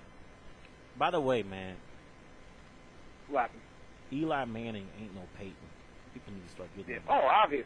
Hell no. You know why I say that? Because even Peyton in his third year was doing a hell of a lot better than Eli is. I mean, that dude. That's one. The thing about it is that Eli got the same benefits in the sense that he has a Hall of Famer running back. He has a really good tight end with Jeremy Shockey. He got Plexico Barris, Amani Toomer. That dude should not be sucking. I mean, I understand that they got all these injuries now, but the dude should not be sucking as bad. I mean, there are other rookie quarterbacks that are doing far better with far less talent. All right, I'll give you a good example. Tony Romo. Like, Julius Jones is okay, but he ain't no Tiki Barber. Look who he got in the backfield, that's scary. I mean, and like the receivers, okay. I mean, look at the receivers are sick. I mean, okay. The Cowboys. Let me tell you something. If you don't know by now, T.O. is overrated. All right, the dude drops passes like it's hot pepper. I don't know. I mean, this dude talking about, oh yeah, dude, I let down my football team. I mean, he failed to apologize for all that stuff he said about him not being utilized. When we do utilize you, you drop the damn ball. That's true. Poor Terry Glenn has nothing to say. Oh, hey, Terry Glenn. Terry Glenn. That's what. You know what Roman said. You know what? Since your ass is dropping the ball, I just throw the Terry Glenn, and then that's what got 2 touchdowns out of him. That's right. That's right. I do all the work. He says, yeah. He said 2 out of 3, yeah, whatever. He says he'll have to talk to Team Hate and see who wants to do it. It won't be at NEC since he can't go because he's sick. But he'll do it. I'm sure that you guys can be able to. But I want extra money from Phil. I want $20. I want more than 20 from Phil, so he could take me.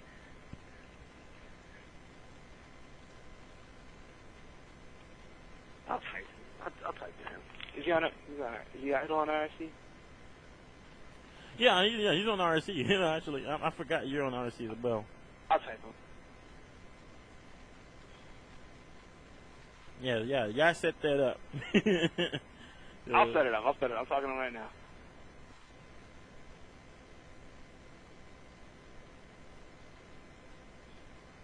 No, I haven't forgotten about my bet with Justin in Mario Kart.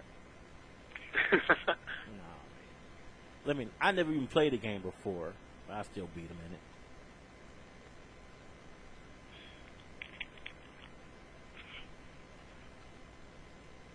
Wait for an answer. I mean, like I said, I'm willing to do a bet with anybody under certain conditions. Nice. See if he answers.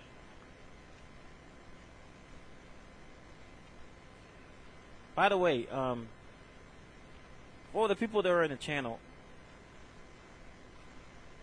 I am still wondering. Okay, Mike Boy gets thumbs up for me because he got Skype, but there's a lot of people that are on RSC that are in the channel, and DSP calls in all the time, so I don't have no problems with him. But there's some people who talk on RSC. They got a broadband connection and they're too damn cheap to go out and get a mic and come on using Skype. Come on now, people. I mean, we're talking about $8 at Radio Shack. That's true. Skype is free. Did you know that Skype was designed and created by the same people who invented Kazaa? Yes. See, they know what they're doing. They know what a hit was. They know a hit when they see it. So what did y'all decide on? Can you answer? Yeah, yes, we go ahead and answer. I wanna make this official. All right. Official as the whistle, man. Isn't it sad? Kind of you hear about Jerome Bettis' dad. Yeah. Yeah, that's kind of messed up, man. You know what? I'm not trying to make a joke about it, but you know what? I'll kill over two if I saw how the Steelers played this year. I mean, I don't know what happened.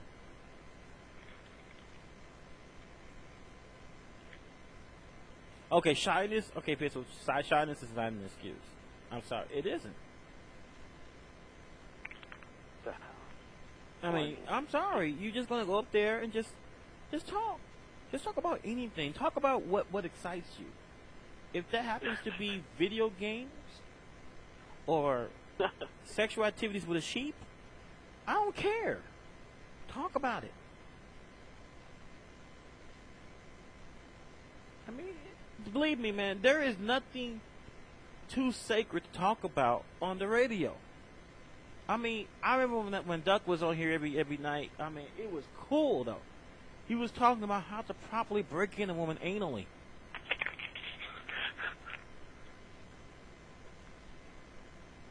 No, actually, KRoove, you're well, actually, no, that's not true.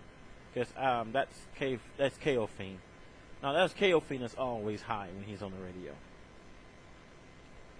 That dude, his head is in the clouds. Every time I had him on the radio, I was like, what's up, man? Yeah. I'm like, yeah, you on cloud nine.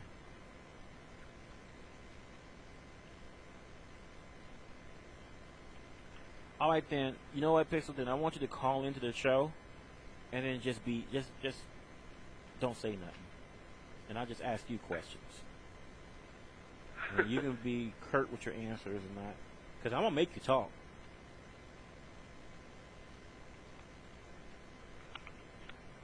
In fact, why don't you just go ahead and give me your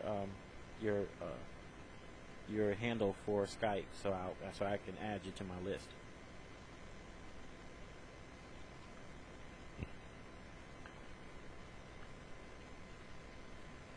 So DSP responded yet? No. What the heck? Did you collapse at the keyboard?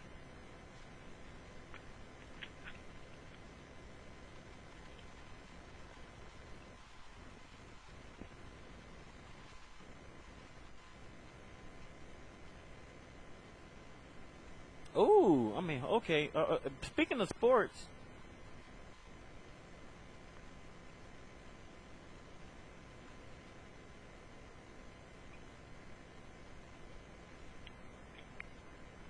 ooh, okay. Hold on for a second, people. This is some good stuff. Hold on. Oh, Strahan calls. Who did he call out? Strahan called Plexico Burris out.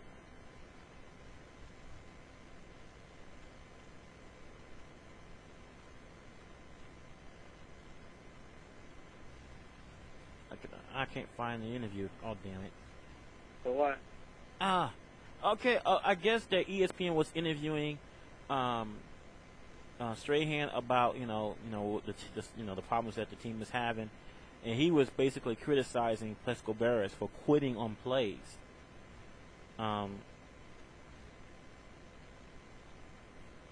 He says it's a shame you can't give up, you can't quit because you're not quitting on yourself, you're quitting on everybody. I don't quite understand what his lack of motivation is in those type of situations.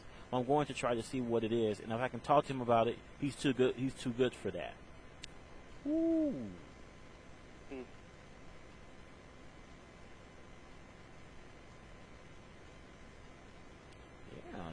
damn. Oh, looks like there's trouble in paradise in New York.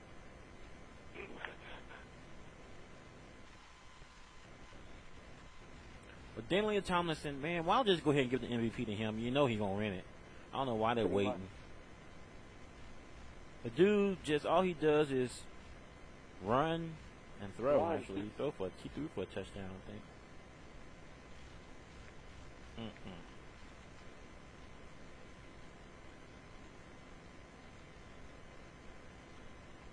Oh, what did Eskill post? Oh, hold on. Let me see the link. Yeah, okay. The commissioner wants to eliminate 2 NFC wildcard spots and add them to the AFC side of it, because there's such a parity between the NFC and the AFC. NFC, you're going to see teams that are going to make it. They're going to be like 8-8, 7-9 possibly in some cases, especially in the AFC West where you don't really know what they're going to do from week to week. Now, so let's see. The AFC West is going to be like that. Shoot, I mean, there's going to be actually a few teams because all the good teams are going to win their division, and all the second teams, they're all collapsing. Like for example, in Chicago, the Bears are they're in good shape. They're 9-2, and they're like, but the Vikings, which was on a 3-game skid, like up until when they played the Cardinals, but that don't mean nothing. I mean, again, they might finish like 8-8. And then, like in the NFC East, you got the Cowboys, that are 7-4, which they look like they can win out the rest of their schedule if they keep on playing like they're playing. On the Giants, on a 3-game skid, they might finish like 9-7 or 8-8. And then you got the NFC South NFC South is kind of up for grabs. I mean, 1 week I think the Saints is going to get it, then they blow something. They do something stupid, and then I think the Falcons going to do it, and then of course Vic reminds us that the dude is best used as a running back now as a quarterback. And then Carolina, well, that's a tale of two teams because one week they play like they're Super Bowl contenders, like we thought they were. Next week they'll be like, who the fuck is this? All right, so that's NFC South. So again. So since, you know what? Since there's, wait a minute, that means that there will be no wild card spots.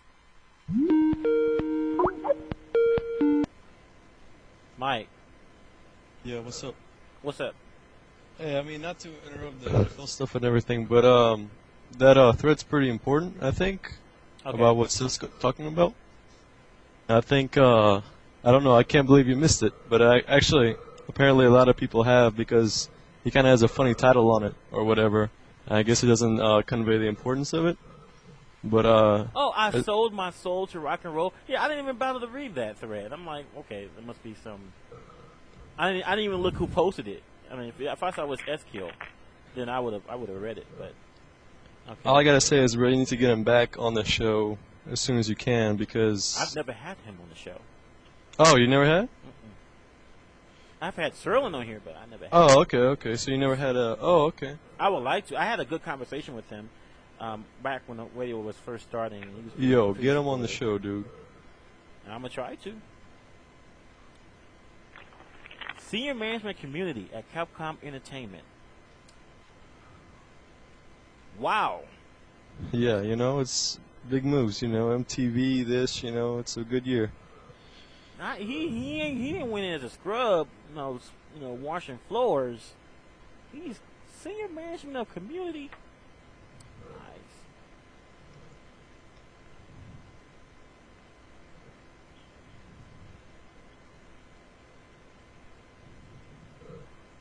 Congratulations, Seth Killian. Congratulations, man. I'm ecstatic. I'm ecstatic because we got now 2 people in the ranks, that are working, on a production side of video games in some form or another, that can share our ideals about what we like and what we don't like and so forth and so on. So I'm happy. I'm ecstatic. I wish that he would have put a better title on the thread. Yeah, exactly. I wouldn't say this selling my soul. Now, he even got his own email so far. Dang, he made it official. Part of Capcom now. Congratulations. At least we know that Capcom USA ain't dead.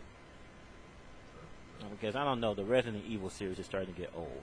So, and let's see, the Devil May Cry ain't coming out until what? Next year or a year after on PlayStation 3. Yeah, man, how about you hook me up with a job, man? Jeez. But yeah, congratulations is in order for Seth Killian. And my mind is, we gotta, whoever got him in that job, we need to tip him or something. Because in the business world, it's not about who you know, it's who knows you. That's what you call it. That's what you call what's his name? What's that dude's name with the perm? That's a comedian. The dude that be dressing like he's, man, what's the name of the dude? I played. I'm gonna ask you. Hold on for a second. That's what you call a motherfucker hookup. Yeah. But anyway, wow. Well, that's great news. We got some people coming on the show now. What's up? Hey, what's up? This is KrushGroove. What's going on, man? Not too much, just hanging out. So, what do you have to say about this news here? We just go ahead. What do you have to say about this news? About SQ Capcom? Yeah. I think it's good news. It's good to see somebody in a fighting community on the inside. I wonder how far you can go with it. If you can get in Capcom of Japan's ear, crank out some new Street Fighters. But we'll see how it goes. Yeah. I guess in a sense this is like the best case scenario because we all know that S-Kill is an integral part of the SRK community, and for him to become an integral part of the Capcom community, that's ace. That's all there is to it. That's ace. That's true. But back on the NFL, how do you feel about the Seahawks? They did a good job. They looked rusty in the first half, and the second half, after the touchdown by Favre, they got back in the groove. It's still too early to really say whether or not, they're officially back. But I have no problem believing that they'll win their division because the division as it stands really sucks, But will they go deep into the playoffs? It's like what they said on ESPN on a Monday night game. They're a different team when they play away from home. That's true. You know, because people kind of, you know, I mean, everyone kind of forgot what Chicago did to them when they played at Chicago. I mean, they basically humiliated them. Oh yeah, that was before they found out about Rex Grossman too. Yeah, I mean, it's just, it was bad. You know? But you know what? Let me tell you something. The best team in the NFC has to be the Cowboys. The Cowboys, if they manage to keep healthy, they have one of the NFL's best defenses. I'm surprised it never gets more coverage. But their front four, they got a really good front four. They can put pressure on the quarterback without blitzing. You know, and that's something very rare. Only a few teams can do that. The Bears can do that. The Cowboys can do that. Jaguars can do that. And the Ravens can do that. But if they can keep on playing like they played, like against Tampa Bay, they're gonna be hard. They're gonna be a hard team to beat. You know, Tony Romo might become the next Tom Brady. Yeah. Well, I'm still kind of shaky on the Cowboys, but then again, I'm kind of shaky about everybody in the NFC because everybody seems to have some fatal flaw about them. But see, the thing about the Cowboys is consistency is not so much about their. I mean, okay. Here's the thing about it is the Cowboys lost because their quarterback was just not doing what he needs to do. Everyone says that it was the offensive line's problem. No, it was a problem that Bledsoe was holding on to the ball too damn long. And he just stood back there and allowed himself to get sacked and fumble the ball. And he makes ill-advised throws into, like, his receivers there are double, sometimes triple covered. And then he gets intercepted and they run it back. I mean, when you got a quarterback that can't manage the game, that can't go, you know, a game without, you know, making at least 2 or 3, like, really bad mistakes, you got a problem. You know, I mean, the Cowboys can do like what Baltimore did back in 2000. They can win, like, by the way, we would talk about the Ravens in a bit too, but all you got to do when you have a really good defense like the Cowboys do, all you need is just a good offense. You don't need to have a great one. You don't have to be the Colts. Just a good offense that can put together long, sustaining drives, milk the clock. You know, get some points on the board. You know, if we put some points on the board and the defense can pin their ears back and go for the quarterback, and they can make plays happen for you and put you back on the field. But when you got a situation where you turn over the ball every down, your defense is going to get tired. I don't care if you got the best defense in the NFL. So. All right, I can accept that. Let's see. How do you feel about the Ravens? I always thought, like, Steve Mcnair could be a problem. I mean, he's better than Kyle Baller, obviously, but it's the fact that he's getting older, he might have lost his edge. I thought that might have been a problem, but obviously it hasn't. I think he's really come along with the Ravens. Yeah, well, the thing about Steve Mcnair is that very little rattles that dude. The dude has been in the Super Bowl before. I mean, it's just a matter of him adapting to, to the Baltimore's offense, but at the same time, they should not expect the world out of him. They shouldn't. They should not expect the world out of him, and all they need to do is they just need him to make smart decisions. Just throw the ball, to the open guy. If there's nothing there, throw it away or check it off to your tight end or running back or whatnot. Just manage the game.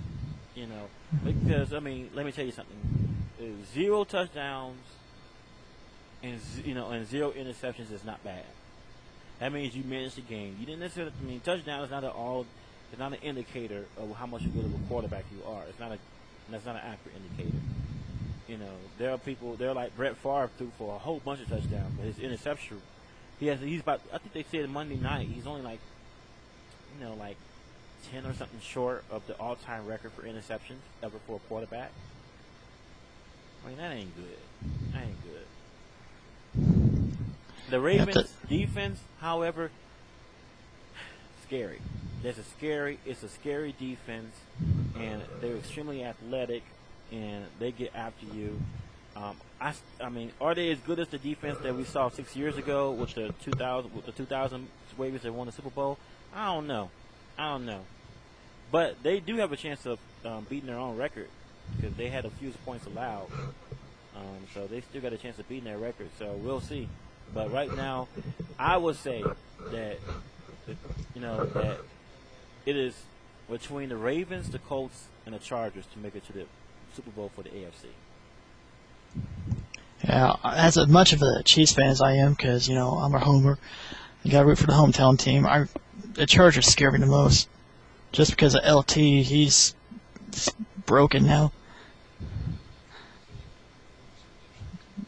scoring like 4 or 5 touchdowns a game. I know, but here's the thing about it is that, as far as he is concerned, I don't know. LT is having a monster year, and as long as LT is having a monster year, he's going to be a problem for any tier. I don't care how. I don't even know if the Chargers even play the Ravens this year. Oh yes, it did. They played. Actually, the Ravens beat them. I think that was one of their only 2 losses was against the Ravens. So they were looking for some redemption coming in the playoffs times.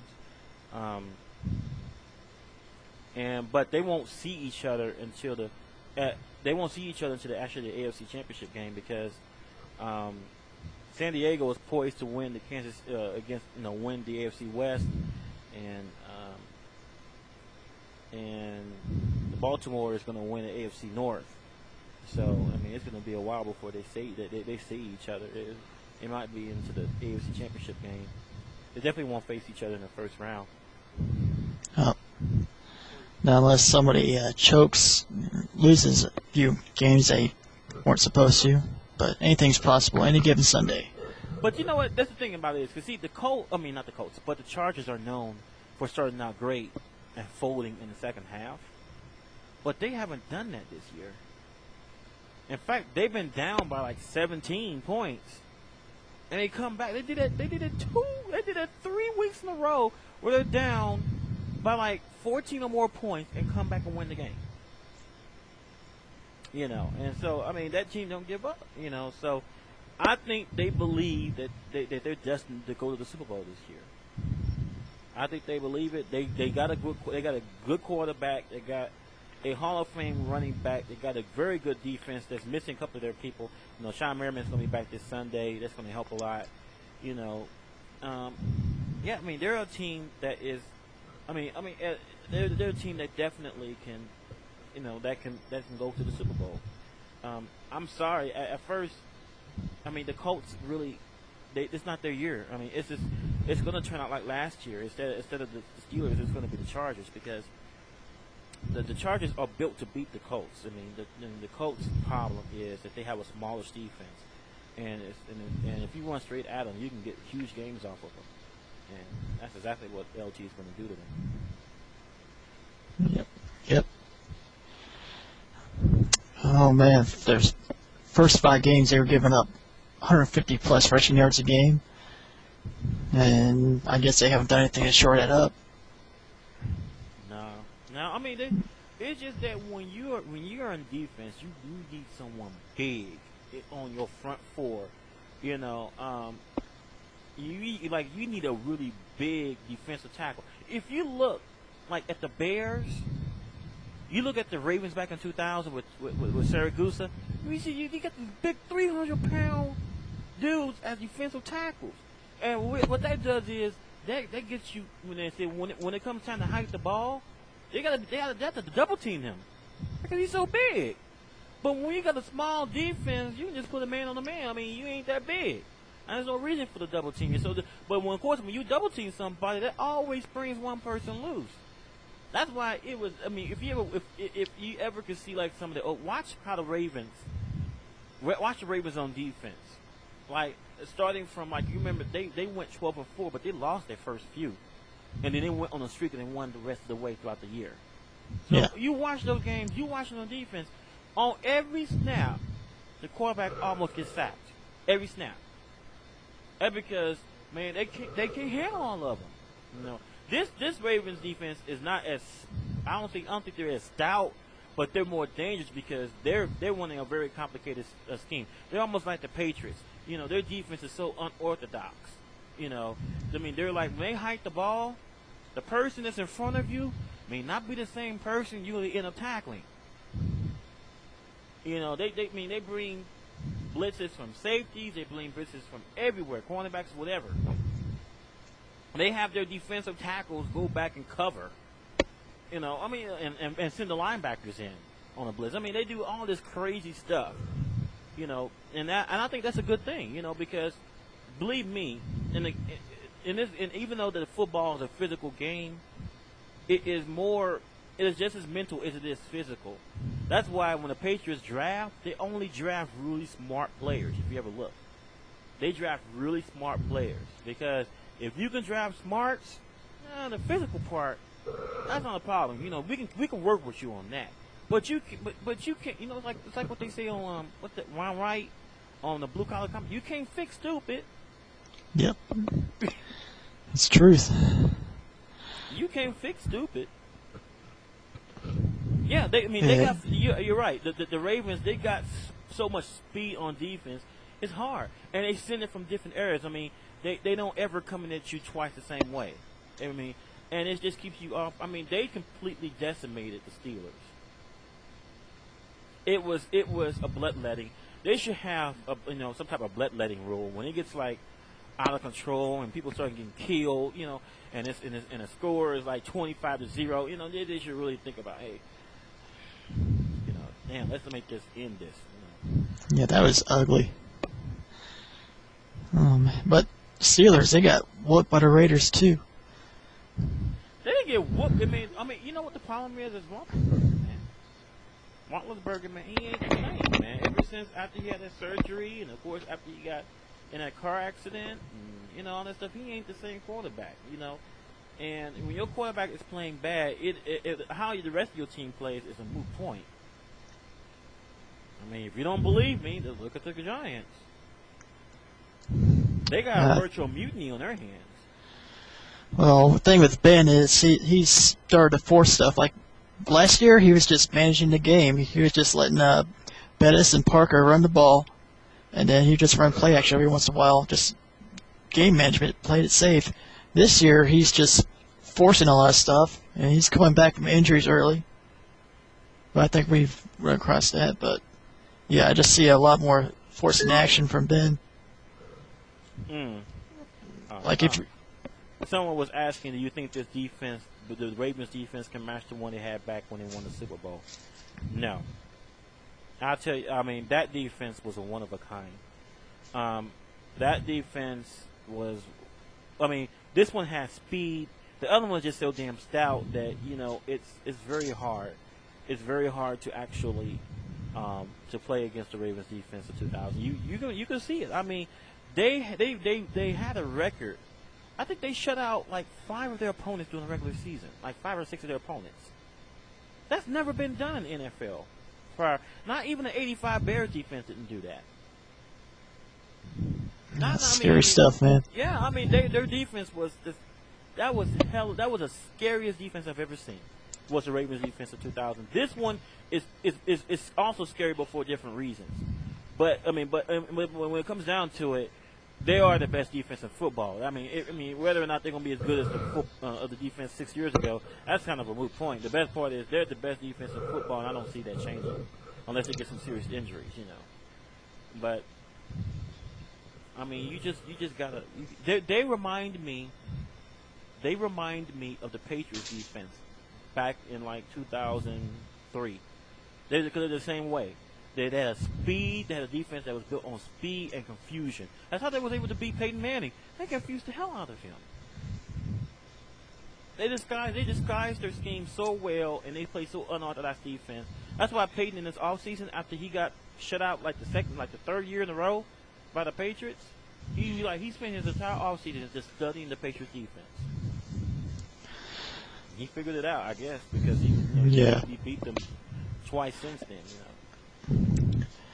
Alright, well, anyway, I had my roommate yell at me. He brought back some Taco Bell, so I'm going to hop on later. We can talk about some Marvel or whatever. Alright then, sounds good. Alright, I'll be back in a minute. Alright. Alright, everybody carry on. There's no everyone. I think everyone's gone, is there? It's just I think okay. I think we scared everybody off. Well, everybody in the IRC channel. Carry on.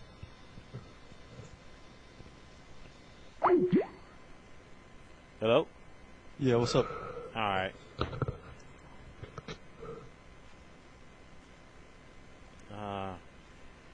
Alright. So what we got else? What we got to talk about now?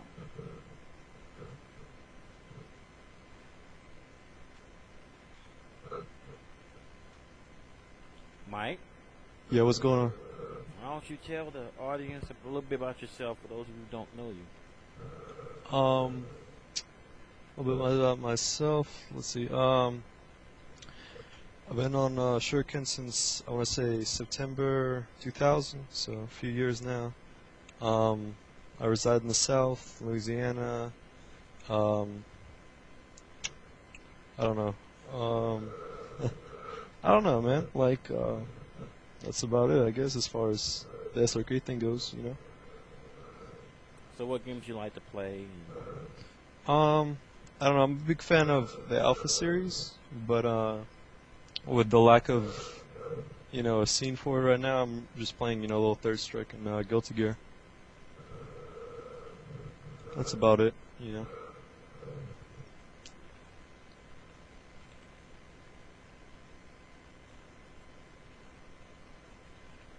Actually, I want to go ahead and make a statement. I forgot the DSP gave me a statement today he wanted to read. He says, I just want to let people know that when I go on the radio and I make statements about Triforce and other people, that those are my opinions only and should not be taken to represent anyone in Team Hay at all.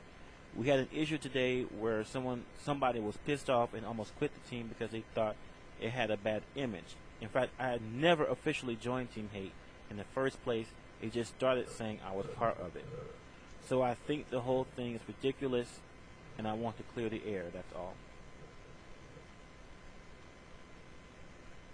I don't want people thinking that if they come up to Team Hate in real life, we're going to start slapping people around and clowning them and shit.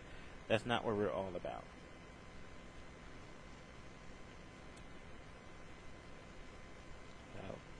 There you go, folks.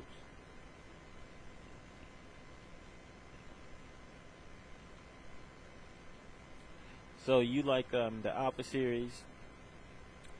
Did you get the Alpha anthology? I have it, but the problem I have right now is my boot disk is all messed up. Because I have one of those old PlayStation 2s, like second shipment batch. So, I mean, after a while it just messes games up and the laser's pretty weak on it. But when I got it, I promised myself I wouldn't buy another PS2 before PS3 came out because that's way too much money, you know. Not sure. You know, it's kind of like what you know they should have done. They should have dropped They make a lot of money on people buying copies, you know, of the same system because it breaks so much. And I mean, I had a bunch of friends that has happened to where the laser will go bad or something will mess up. Guess the signal got dropped.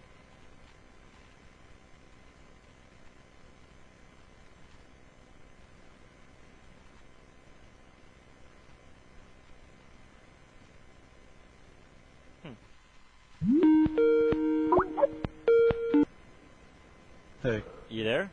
Yeah, Skype does not like my computer, bro. I'm telling you right now. Like, what happened though? What actually happens in your end? What happens is usually it either freezes up or it will drop the call and say that, you know, there's a playback error. Have you tried reinstalling it? Nah, I haven't tried reinstalling it. When did you download it? Maybe 2 weeks ago, a week. Okay. That's really odd. Okay, but what were you saying? Yeah, I was saying, you know, I've heard a lot of people say having that problem with PlayStations where they just die on them and they have to spend more money on another one. And I just didn't want to be in that demographic because I mean I still have my Nintendo, which works pretty good for its age. It's got to blow a little dust off and it still runs games. I don't think a system should last a few months and you have to get a new one. So you want to get a PlayStation 3? Do you know? Well, I mean, eventually, I guess. I'm actually talking to some people. They're talking about they can get me one for like $3. So maybe I don't know. We'll see. A PlayStation 3? Yeah, for $300. We need to talk. Off the radio. Alright. By the way, does anyone know whether or not ST, the CCC2, does it run on PlayStation 3? The PlayStation 2 version? I'm actually, since you asked that before, I'm actually getting my friend who has a PS3 tested out because I have the game, so I'm going to get it to him when I go to work later on this week and see if it does work, if we don't get an answer by then. Also, is it true that I hear that the Capcom Collections Classic, the Xbox version, is better? I know that when I was reading about it, they were saying there was less sound issues or something like that. Yeah, they said there was a lot less sound issues with the Xbox version. If anyone has any, anything to support that, and everything, I do think, reading on that thread, I do think that we should not look a gift horse in the mouth in the sense that we got an arcade perfect version of ST, and the thing about it is that they could have very easily took another port of ST and just crammed it in there and just called it a day, because that's what any other company would have done. I mean, that's what Capcom's done before. Right, so, I mean, instead of, what Sterling was doing. So I do think that people are kind of picking at the death in that thread, talking about ST. The gameplay is perfect, and the sound glitches, I mean, it's probably unavoidable because that's just the side effects of emulation, Not everything can be emulated 100% correctly. I think, it's just the nature of the boards, I'm talking about. Like, I mean, how many times in general discussion you'll put something up, like the 6th or 7th fool in there will come up in there and be like, old. Oh, this has been posted like a week ago. You noob, you didn't search for it like for 5 hours. That's just nitpicking is, something that happens on boards that big. And, it's kind of a good thing because you get a lot of feedback. But, saying that, maybe I'll talk to Seth about this. Since the thing about it is, games like these can be like on Xbox Live, they release Hyper Fighting, and they may release, and I mean it's a good chance that they'll. Excuse me. There's a good chance that they'll release Super Turbo on there because, of course, it has more characters in it. And I was just thinking that if you release a game online... Okay, hold on a second. What's that? Hey, not much. Did I miss anything good? No, we were just talking about the Capcom Collections Classics. Ooh. Yeah. I was just saying that people were picking it to death. And I was reading a thread on SRK. They don't realize that we're very fortunate to have an arcade perfect version of ST.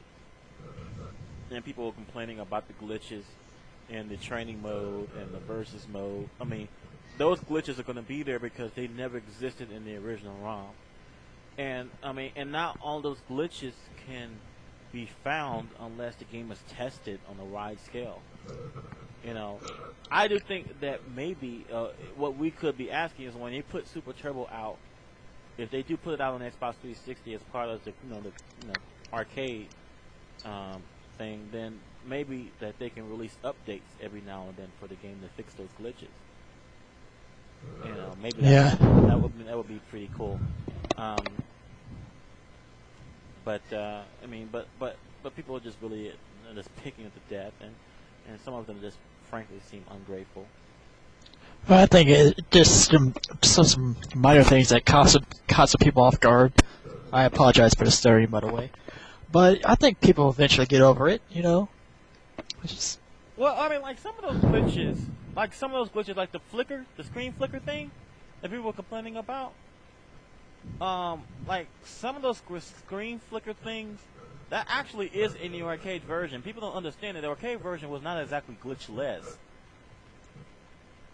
So some of those glitches are in the arcade version, but people never really took notice of them until they played at home. You know, especially like a couple of those sound glitches are in the arcade version from what I've read. It's just that since who really pays attention to the sound anymore in an arcade?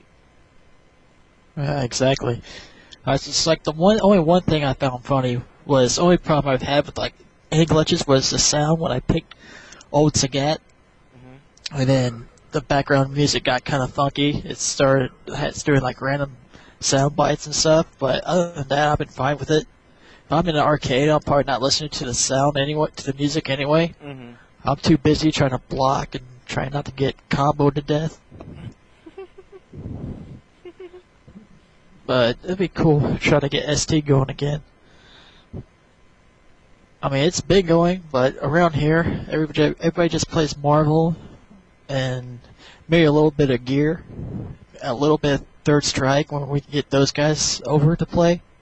Mm-hmm. But Kansas City is pretty much a Marvel town, and that's a game I've been trying to work on so I could go to the arcade that has Marvel, and that's it. That's the only fighting game that's in the arcade anymore. Besides, there's one casino that has Tekken 5, but nobody plays that. But Marvel, I think I've been getting a little better at, but I'm still not tournament worthy. Mm-hmm. I've been trying to play a little bit of Matrix, a little bit of Santhrax, but for some reason, the only team that I can do well at that against actual competition is Scrub. Mm-hmm. Good times. What about you? Well, okay, I used to be a Marvel player. I was no good, but I played it, and at this point, I am sort of bored with Marvel. I was really hyped about it around Evo because of the Dub versus Sanford thing, but now since that's worn off, I'm kind of bored with Marvel because there's just other games that got my attention right now. I mean, Marvel is just too fast for me. It's too much for me. I'm a simple folk, and I mean all this assist and DACing and doing all these resets and all this stuff, I like to keep it a little bit more. I like it a little bit more simplified. So I guess Super Turbo will be more down my alley than Marvel. Yeah, I'm more of a hyper fighting guy myself. Because that's the game I got the most out of when I first started. When I was like 10 years old, playing Street Fighter 2 and moving on to the other variations of it. That's what everybody played. I guess when they got the Super Turbo, everybody just got burnt out on Street Fighter with the Mortal Kombat or whatever and just faded out. So I just sat there at the arcade by myself. It's kind of depressing, but back to Marvel, I know it's complicated, but I just want to play for the challenge, of learning the game. No, that's cool. Certainly, I think you live in New York? You live in New York, right? No, I live in Kansas City. Oh, you live in Kansas City, Missouri. Okay. Yeah. You won't have, too much problems finding, Marvel competition. So, and the challenge of learning the game. I mean, the game, it's definitely, it's definitely unique in an aspect that I've never seen a non-Street Fighter game like that kept the attention, that kept it going so long. That's made by Capcom. So it's a really amazing feat. I think that personally, the time has passed Marvel. There's other great games on the horizon. I'm a big fan of Guilty Gear. In fact, I was going to ask if anyone knew more about this. There is a game coming out in January. It's both on Amazon somewhere else too. It's called Guilty Gear Series, and it's coming out here in the United States. What's it called again? Guilty Gear Series. That's what it's called. Huh. And I no thought there one was knows what the heck it is. Some people say it's fake, but if it's found on Amazon, I kind of have a hard time believing it's fake. I mean, there must be something to to it. So I don't know, but yeah, I like Guilty Gear. I think it's a cool game. It's unique. I like it. I like the characters. I like the gameplay.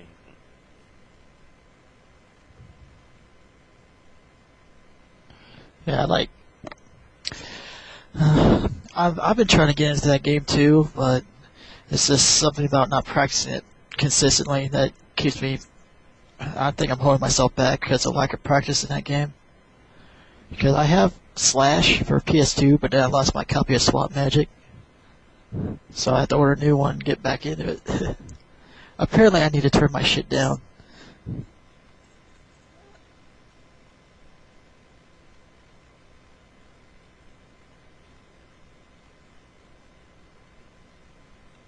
Turn what down?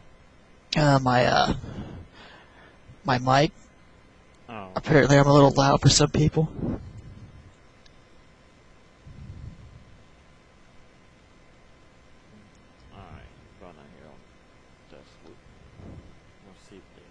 Am I any louder, guys, on IRC? It sounds the same to me. Yeah.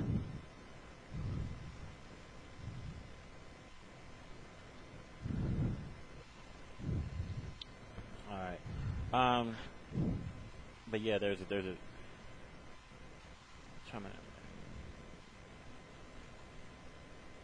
to, yeah, it's on GameFAQs as well. Might have to look it up. Because I heard of the next Guilty Gear being called Asset Core. Right, and I don't think this is. I don't think this is Asset Core because it's not been released in Japan yet. Maybe it's just a different name for it. I don't know. I'll look it up on Amazon.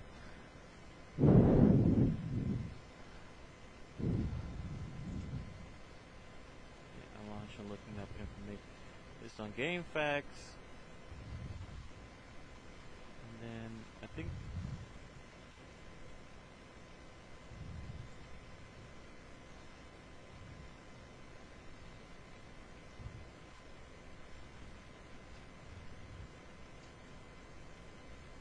okay.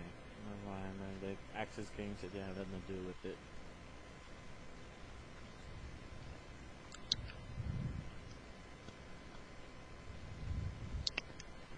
Guilty Gear Series. You think it might be just a compilation? That was a possibility. People think it's fake, but I haven't even heard of this company before. Access Games? yeah, they denied. The admin on the board denied any involvement with the game. Developer, no company. Because there's the actual title, it'd be developed by Arc System Works and then published by Sega or Sammy. Well, the reload was actually published by Majesco, I think. Yeah, but I think they went belly up, so Sammy went away from them. I think it was just a deal to get it released in America. So after Majesco got declared bankruptcy, I guess they broke off the deal. I'm surprised Microsoft hasn't. Well, I'm not really surprised, but it's kind of too bad Sega can't release it in America. Even though it'll probably sell like 1,000 copies.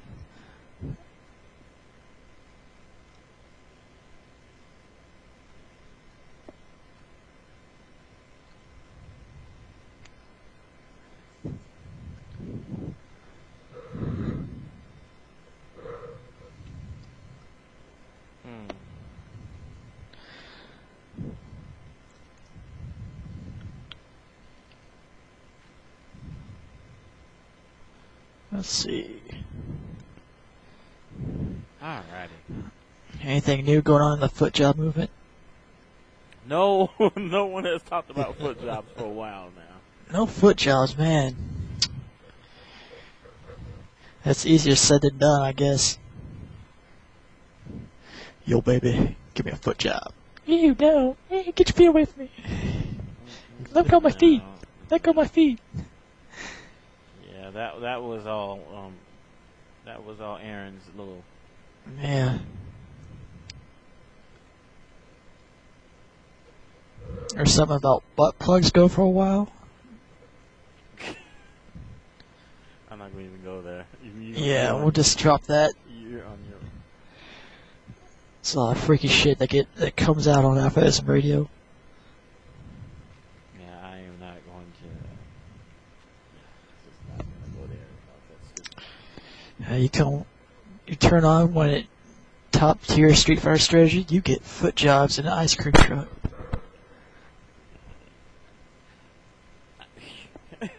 Well,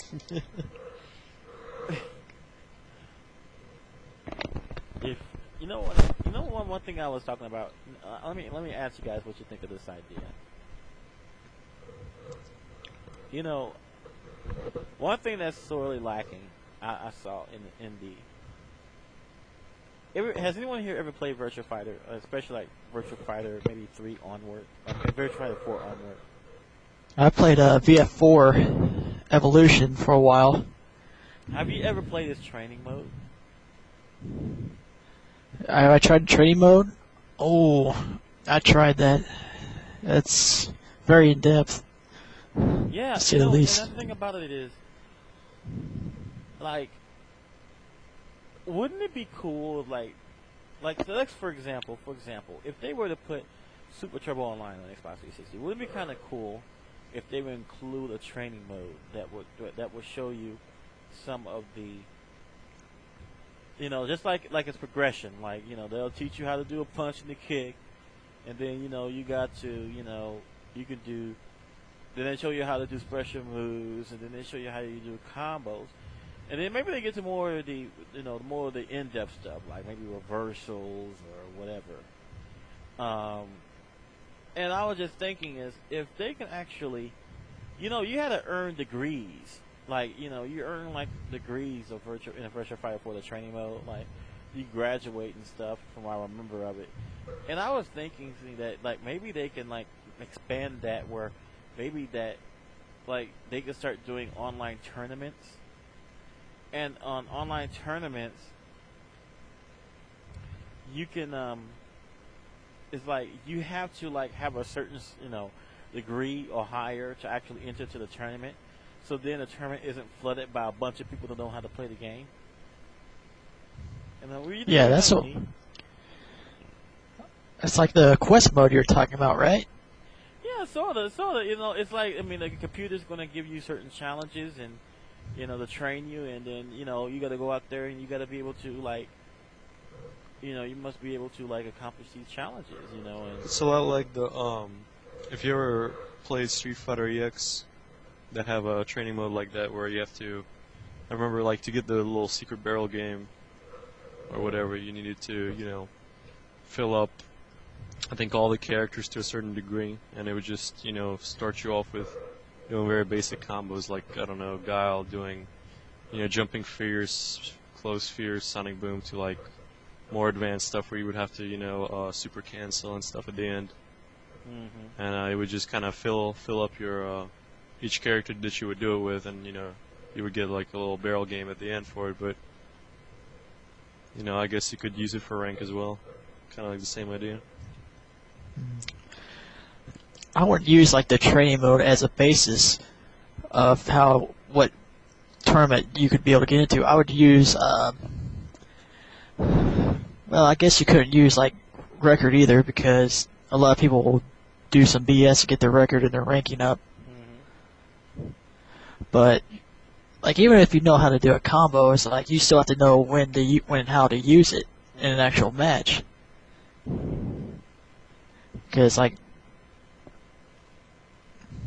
I mean, right. You know, like, 'cause the computer can like ask like situational things, like, if a computer does this and it misses, you must do this as a counterattack. You know, basically, I mean, it will take a while to develop, but it would be such a worthwhile endeavor.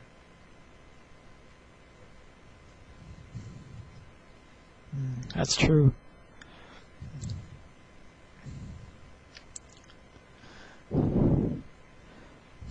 I was thinking for like a, oh, you know how Virtua Fighter had their offline, they had their quest mode where you would play fictional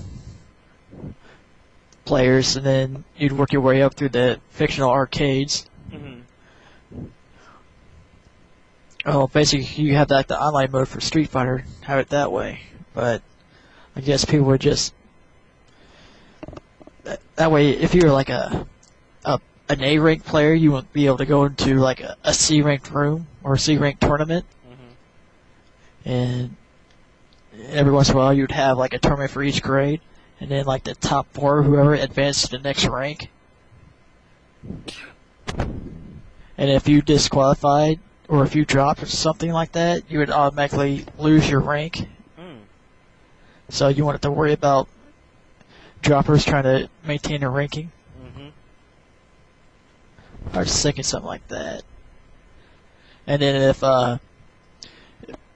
if it's in a tournament, like everybody would be watching you. So if you pull any BS, you would just get negative reputation.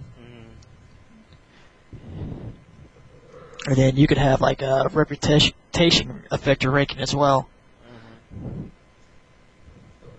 Although that could be abused as well, but yeah.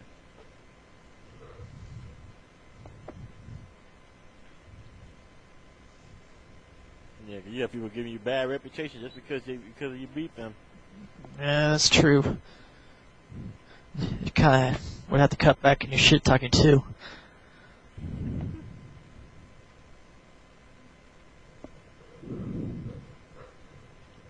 So, has anyone here have played the Nintendo Wii yet?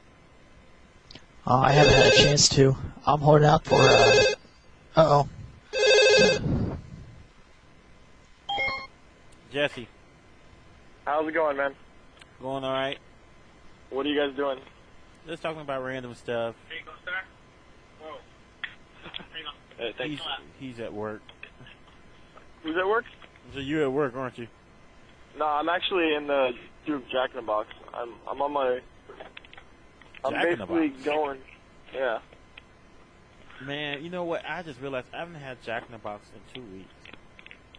For how long? 2 weeks. 2 weeks? Yeah. Do you have it that often where 2 weeks is a long time? Yeah. I mean, I go a long time without eating Jack. Like, man, so much I love other it. stuff. I love the chicken sandwiches. I'll say I do enjoy Jack in the Box, but I really actually like I like Wendy's and Carl's Jr. more. Well, we don't have Carl's Jr. out here, and a Wendy's is like 5 counties over. Yeah, there's not really that many Wendy's. Like pretty much everywhere has a Wendy's, but they're always like far spread out. Yeah, I mean, oh, this talk is making me hungry already. Anyway, yeah, I like Carl's Jr. So wait, who are we on the phone with right now? We got Mike Boyle here. We got KrushGroove on here, KRoove on here. Oh, good shit. What's good, guys? I mean, just to talk about the Jack in the Box. I know some dudes are fiends for it. Like, I remember when Samford and Matrix would come down to the South. You know, the first thing out of their mouth is like, "Yo, let's go to Jack in the Box. Let's hook that up," because they don't have them out there on the East Coast, so they be loving the Jack in the Box. Wait a minute. There is no Jack in the Box on the East Coast. That's what I heard from them. That's what I heard. Like, what? It's real bad. At least New York area, there's not any. So, first place they hit up when they come down to the South, or I guess to the West Coast, is that spot. When everyone comes out here, they're always like, they always want to eat Carl's Jr. and In-N-Out. So. I'm a big fan of Del Taco when I'm in Cali, actually. Man, Del Taco has the best nachos. Goodness. Man, I fucking hate Del Taco. I eat there just because it's really cheap, but like that place is just crappy Taco Bell, man. Well, it is, but you get fries too, Their fries are good. You know, okay, I'll have to say though, the fries at Dull are like surprisingly good. Hey, one second, my friend Pep's calling me. Did we just get put on hold? Yeah. Yeah. As far as I used to love Del Taco. I used to get their tacos because I love nachos. I'm sorry, I love not tacos, nachos, and I always have nachos with peppers. It makes me shit a brick, but I love it. Well, what I miss most is actually White Castles, and you only gonna find those in the Midwest, Missouri, Illinois. They took away our White Castle. That was a sad day. I was the only guy in the world that liked that crap. It's all not my friends. crap, man. It's good food. I mean, tell me, man. You tell me that to my friends, they were like, "Oh man, you eat White Castle? That's right." And I eat like 30 of those motherfuckers. I'm like, ah! No, man, tell me where you can get so much food for so little money. I mean, $5. $5 would get you like, let's see. What, about 6 burgers, 7 maybe? No, they they're get you like 40 30 cents. They're only 40 cents. So oh, I mean, really? you could theoretically you could get you can get 10 White Castles for $4. Oh shit, yeah, that's right, we're on the radio. What? I have the fucking best memory of anybody that I know. Why do you say that? Well, because I mean, I just left the phone for about 2 seconds and I forgot that we were on the radio. Yeah, it tells you how much you think about me. We were just talking about White Castles. Man, I did not get to visit there when I was there. I really wanted to go by just because everyone from Cali calls it White Asshole. Because the fucking next day, everyone was fucking shitting all day, every day. I mean, don't get me wrong. The food is great tasting, but it will make you shit like onion rings. Yeah, but that's fucking ridiculous, man, when you know a food's gonna make you shit. Like, even when I have, like, fucking crazy Mexican food, I'm not sure if I'm gonna get bad shits from it or not. But it seems pretty guaranteed you're getting bad shits no matter what from that. I mean, yeah, but, I mean, don't get me wrong. They don't call him belly bombers for nothing. That's see, I really want to try it. The UCC this year, if I get to go, I'm definitely going to try it.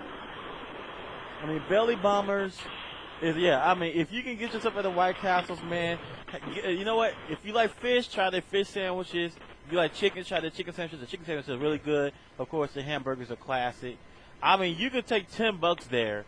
I mean, you can get yourselves like 10 burgers, like 3 or 4 fries. No, I don't need that much, man. I'm just gonna get one of everything. Shoot, man. You know what? You want to tell? Let me tell you something. When the last time I was in St. Louis, I went out. No, not my last time. It was last February. When I was in St. Louis, I went out and I bought 26 White Castle burgers. All right. And like 10 fries. You know how many White Castle burgers I got when I brought it back to the house?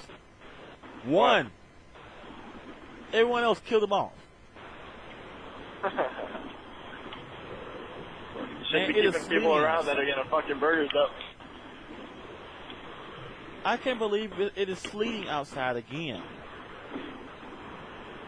It's actually really nice out. Well, a little cold for my taste, but yeah, in SoCal it's been cold and windy today. But I mean, other than that, it's been really nice fall weather. Like, it's kind of cool, but it's not. It's totally clear, and all the leaves are changing colors. It's a pretty nice time to be living in Southern California. It's 20 degrees outside. There's snow on the ground, and we're supposed to get 3 more inches. And I'm in Seattle. Where the fuck are you? Seattle. Everyone killed himself in Seattle. Man, y'all are lucky though, because down here it's like 77. It's raining.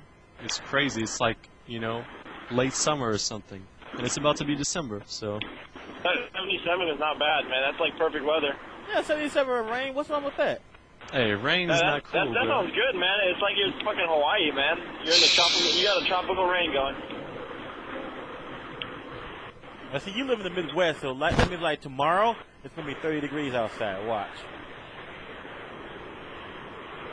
All right, guys, I'm gonna take a little break to eat my eat my fucking poor man's meal. I got my big cheeseburger, my 2 tacos. So.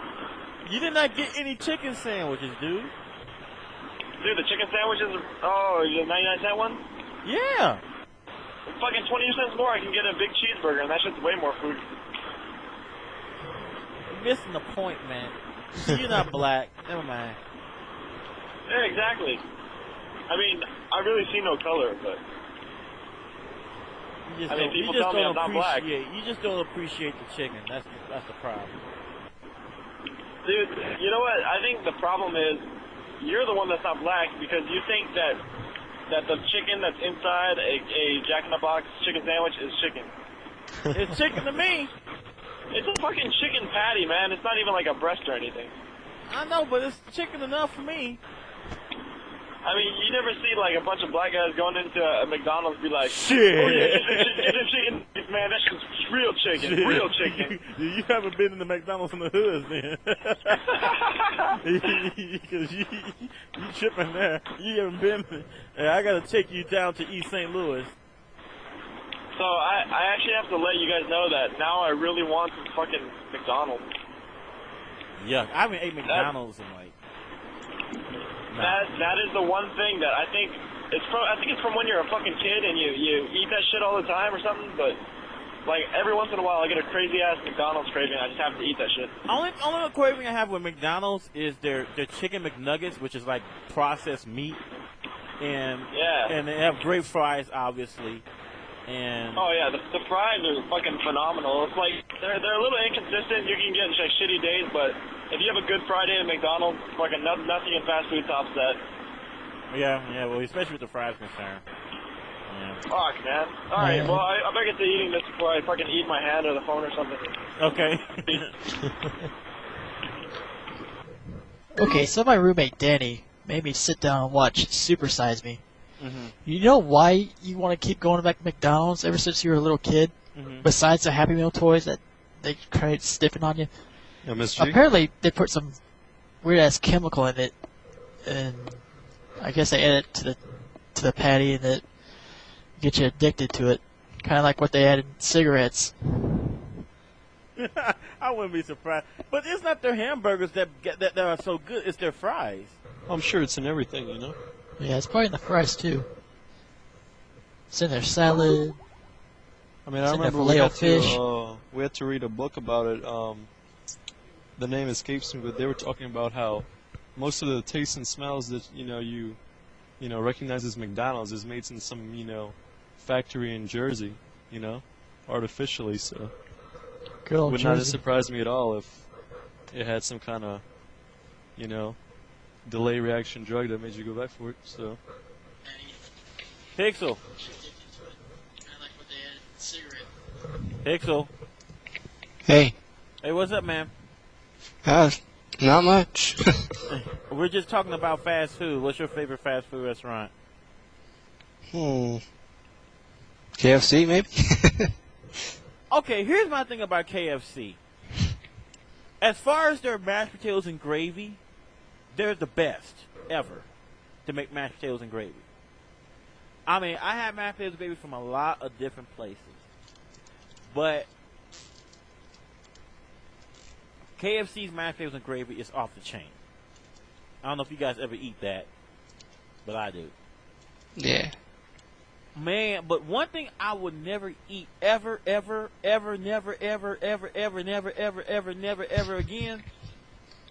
is they spicy buffalo strips. That shit will turn your asshole inside out. And I'm not exaggerating. That shit will actually turn your asshole inside out. It's like you know that singer Fantasia that won American Idol with those big lips. If you spread your ass cheeks after you take a shit because you're eating the buffalo strips, it's gonna look like Fantasia's lips are sticking out at you. Oh my goodness. I mean, dude, you don't understand, man. My shit was burning so bad. I mean, when I ate it, it was burnt. I'm like, damn, where are they putting this? I mean, but boy, man, that was painful, man. It's bad when you sit there taking a dump and you praying. It's like and I had one of those, and I had one of those spicy chicken sandwiches that McDonald's used to have. I thought it'd be good. I thought it'd just be like a spicy McChicken. And nope, they had to make it gourmet. They tried too hard, and I guess they screwed it up one time. And I think my ass was dry heaving for half an hour before it came out. It was bad.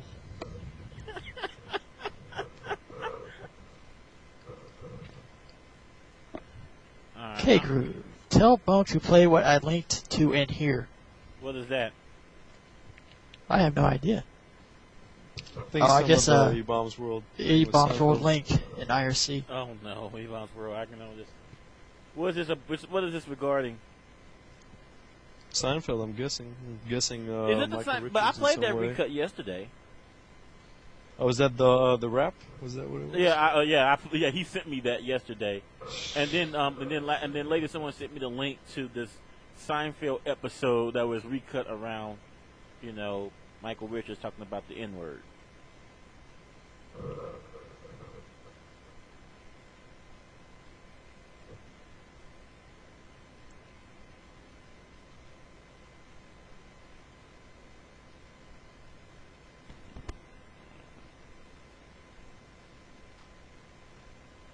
Did I just lose everybody? No. I was thinking like, man, it was like dead air. I am so pissed poor broke, and we're talking about all this food, and I got like no money, or even worse, no way to even get to the food. Man, don't even think the pizza guy want to come out now. It's like, hey, can I get a pizza? My friend's paying for it. Ah, fuck you, I ain't coming out for shit. Yeah, we watched this yesterday. But I'll play it again. Hello, Newman. Hello, Jerry. I was wondering if you knew where Kramer was. No, I don't. Shut up! 50 years ago, you had your own tied down with a fucking fork up your ass! Rolls out loud, he's a nigger! He's a nigger! He's a nigger! Our top story tonight. A nigger! Look at the nigger! He is known as Kramer. Elaine, it's Kramer! I guess I screwed up!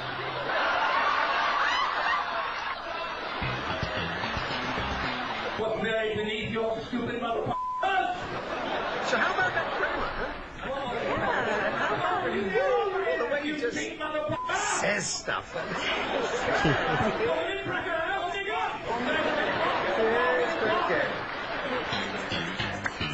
Everything I've worked for, down the drain because of one stupid mistake. What happened? Well, that was an incident. Best thing to do is just not think about it. Well, he started it. Kramer? Well, he pushed my buttons. I couldn't help it, Jerry. Well, I still think it's wrong. All right, fine. You take the monkey side. All right, go ahead. Oh. I'm not taking anyone's side. I know what happened, Jerry. Well, frankly, we'd like you to apologize. Yeah, well, he started it. Mr. Kramer. Oh, only the poor monkey's important. Everything has to be done for the monkey. So what do you want me to do? Why don't you explain exactly what happened for the folks who may not know? I lost my temper on stage. I was at a comedy club trying to Hey, that's that idiot that took all my records. a rage. Stop laughing. Not fun. I'm hearing your audience laugh, I'm not even sure that this is where I should. I'm really busted up over this. I like the style. I'm very, very sorry. Casual elegance. 2-1 pitch to Mattingly. And having apologized, is there much more you can do, much more you would like to do? But I'm sorry, Jim.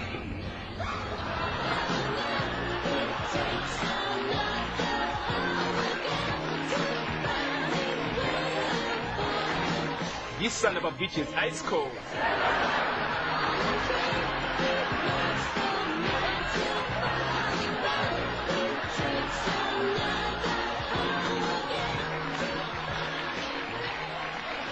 see a white boy. I see a damn fool.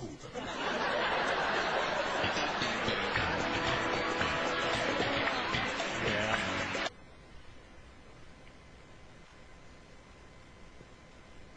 You know what?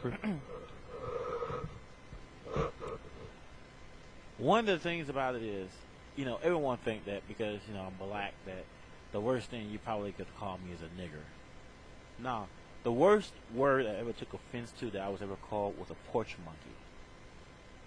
Someone called me a porch monkey when I was working with Advanced America. And we, that was one of the times where, you know, I wanted to go spray paint the camera so no one can see it. And, yeah, that's basically what happened, you know, and, I don't know why that bugged me so much, but someone calling me a porch monkey? No, you don't deserve to live. And like, I don't know. You call me a nigger, I'm like, oh, whatever, dude, you're stupid. You call me a porch monkey, you want a problem.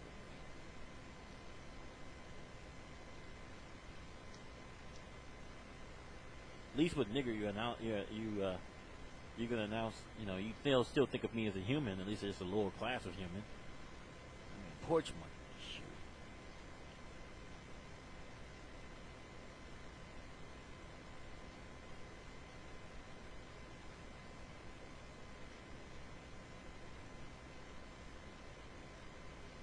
Duck, duck, duck, duck, duck, duck, duck, duck, duck, duck, duck, duck. What's up? Goose. Ski, what's up? Oh, Ski wants me to get him on there. Let me see if I can get him in here. He's been having problems.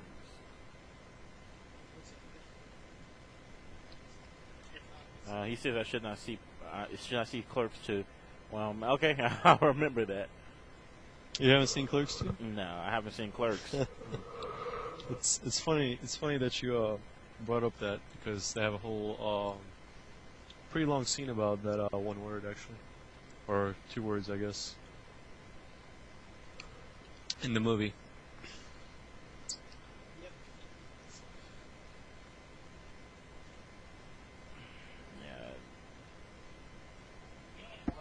Can you hear me? Yeah, I can hear you. Ski? Ski?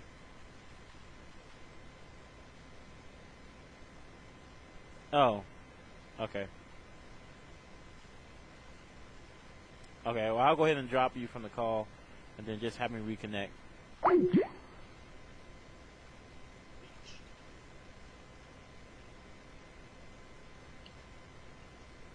It is sleeting. I can hear it bouncing off my windows.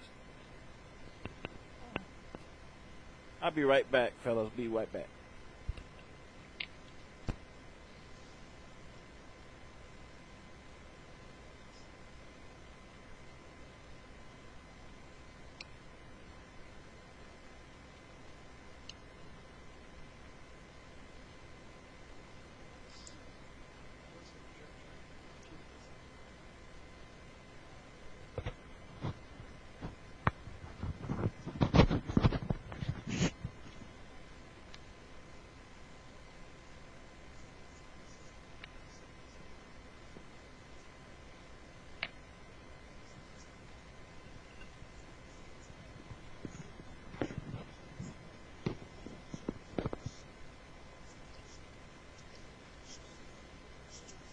Okay, I'm back.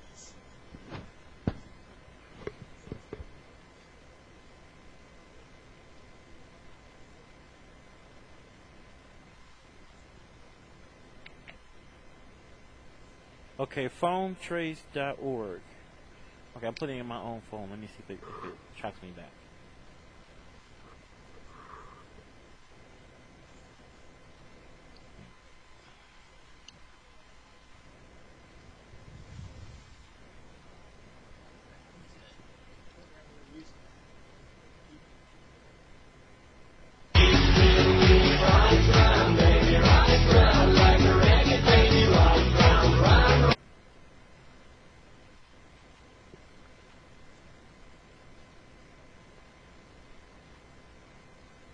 DSP. I'm gonna be a hypocrite right now because I called you out on saying this on the air, but I'm gonna kill you. I'm gonna kill you. All right, just letting you know that, you know.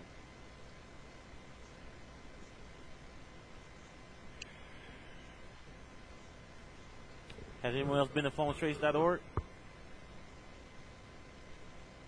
Hello? I'm not even gonna try it. I'll put in the phone number. No.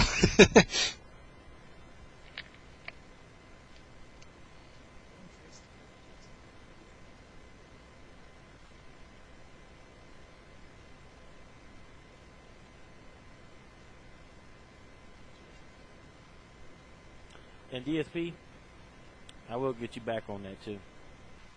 Don't worry. Don't worry on that.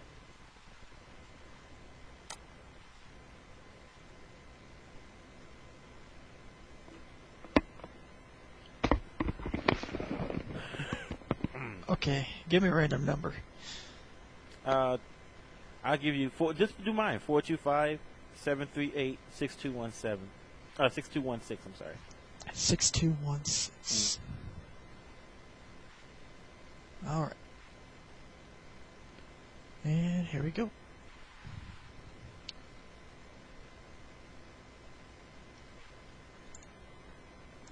Okay, this is some scary shit. Oh, that's wrong.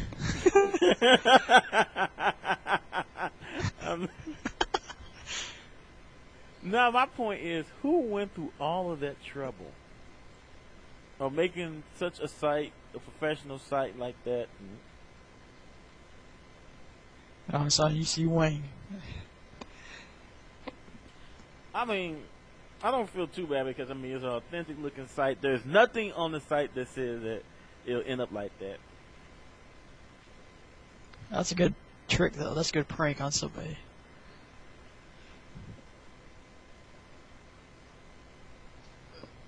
I'm gonna prank some other people. Hold on. Did it really faze me? No, I mean, he didn't face me. I'm gonna still go get him back for that, though.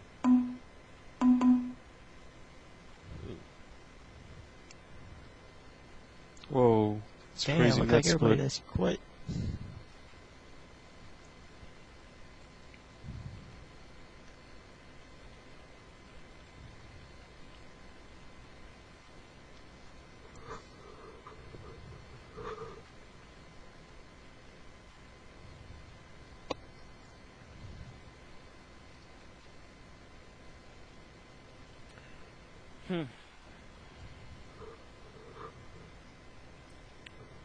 Did everybody just get cut out, or did they just get bored to death? I'm sorry. I'm still in shock. I'm trying to recover.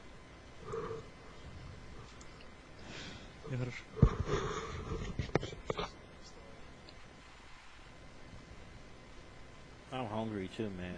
I think the server crapped out. Oh, on RC? Yeah. I wouldn't be surprised. I guess I lucked out and they get disconnected.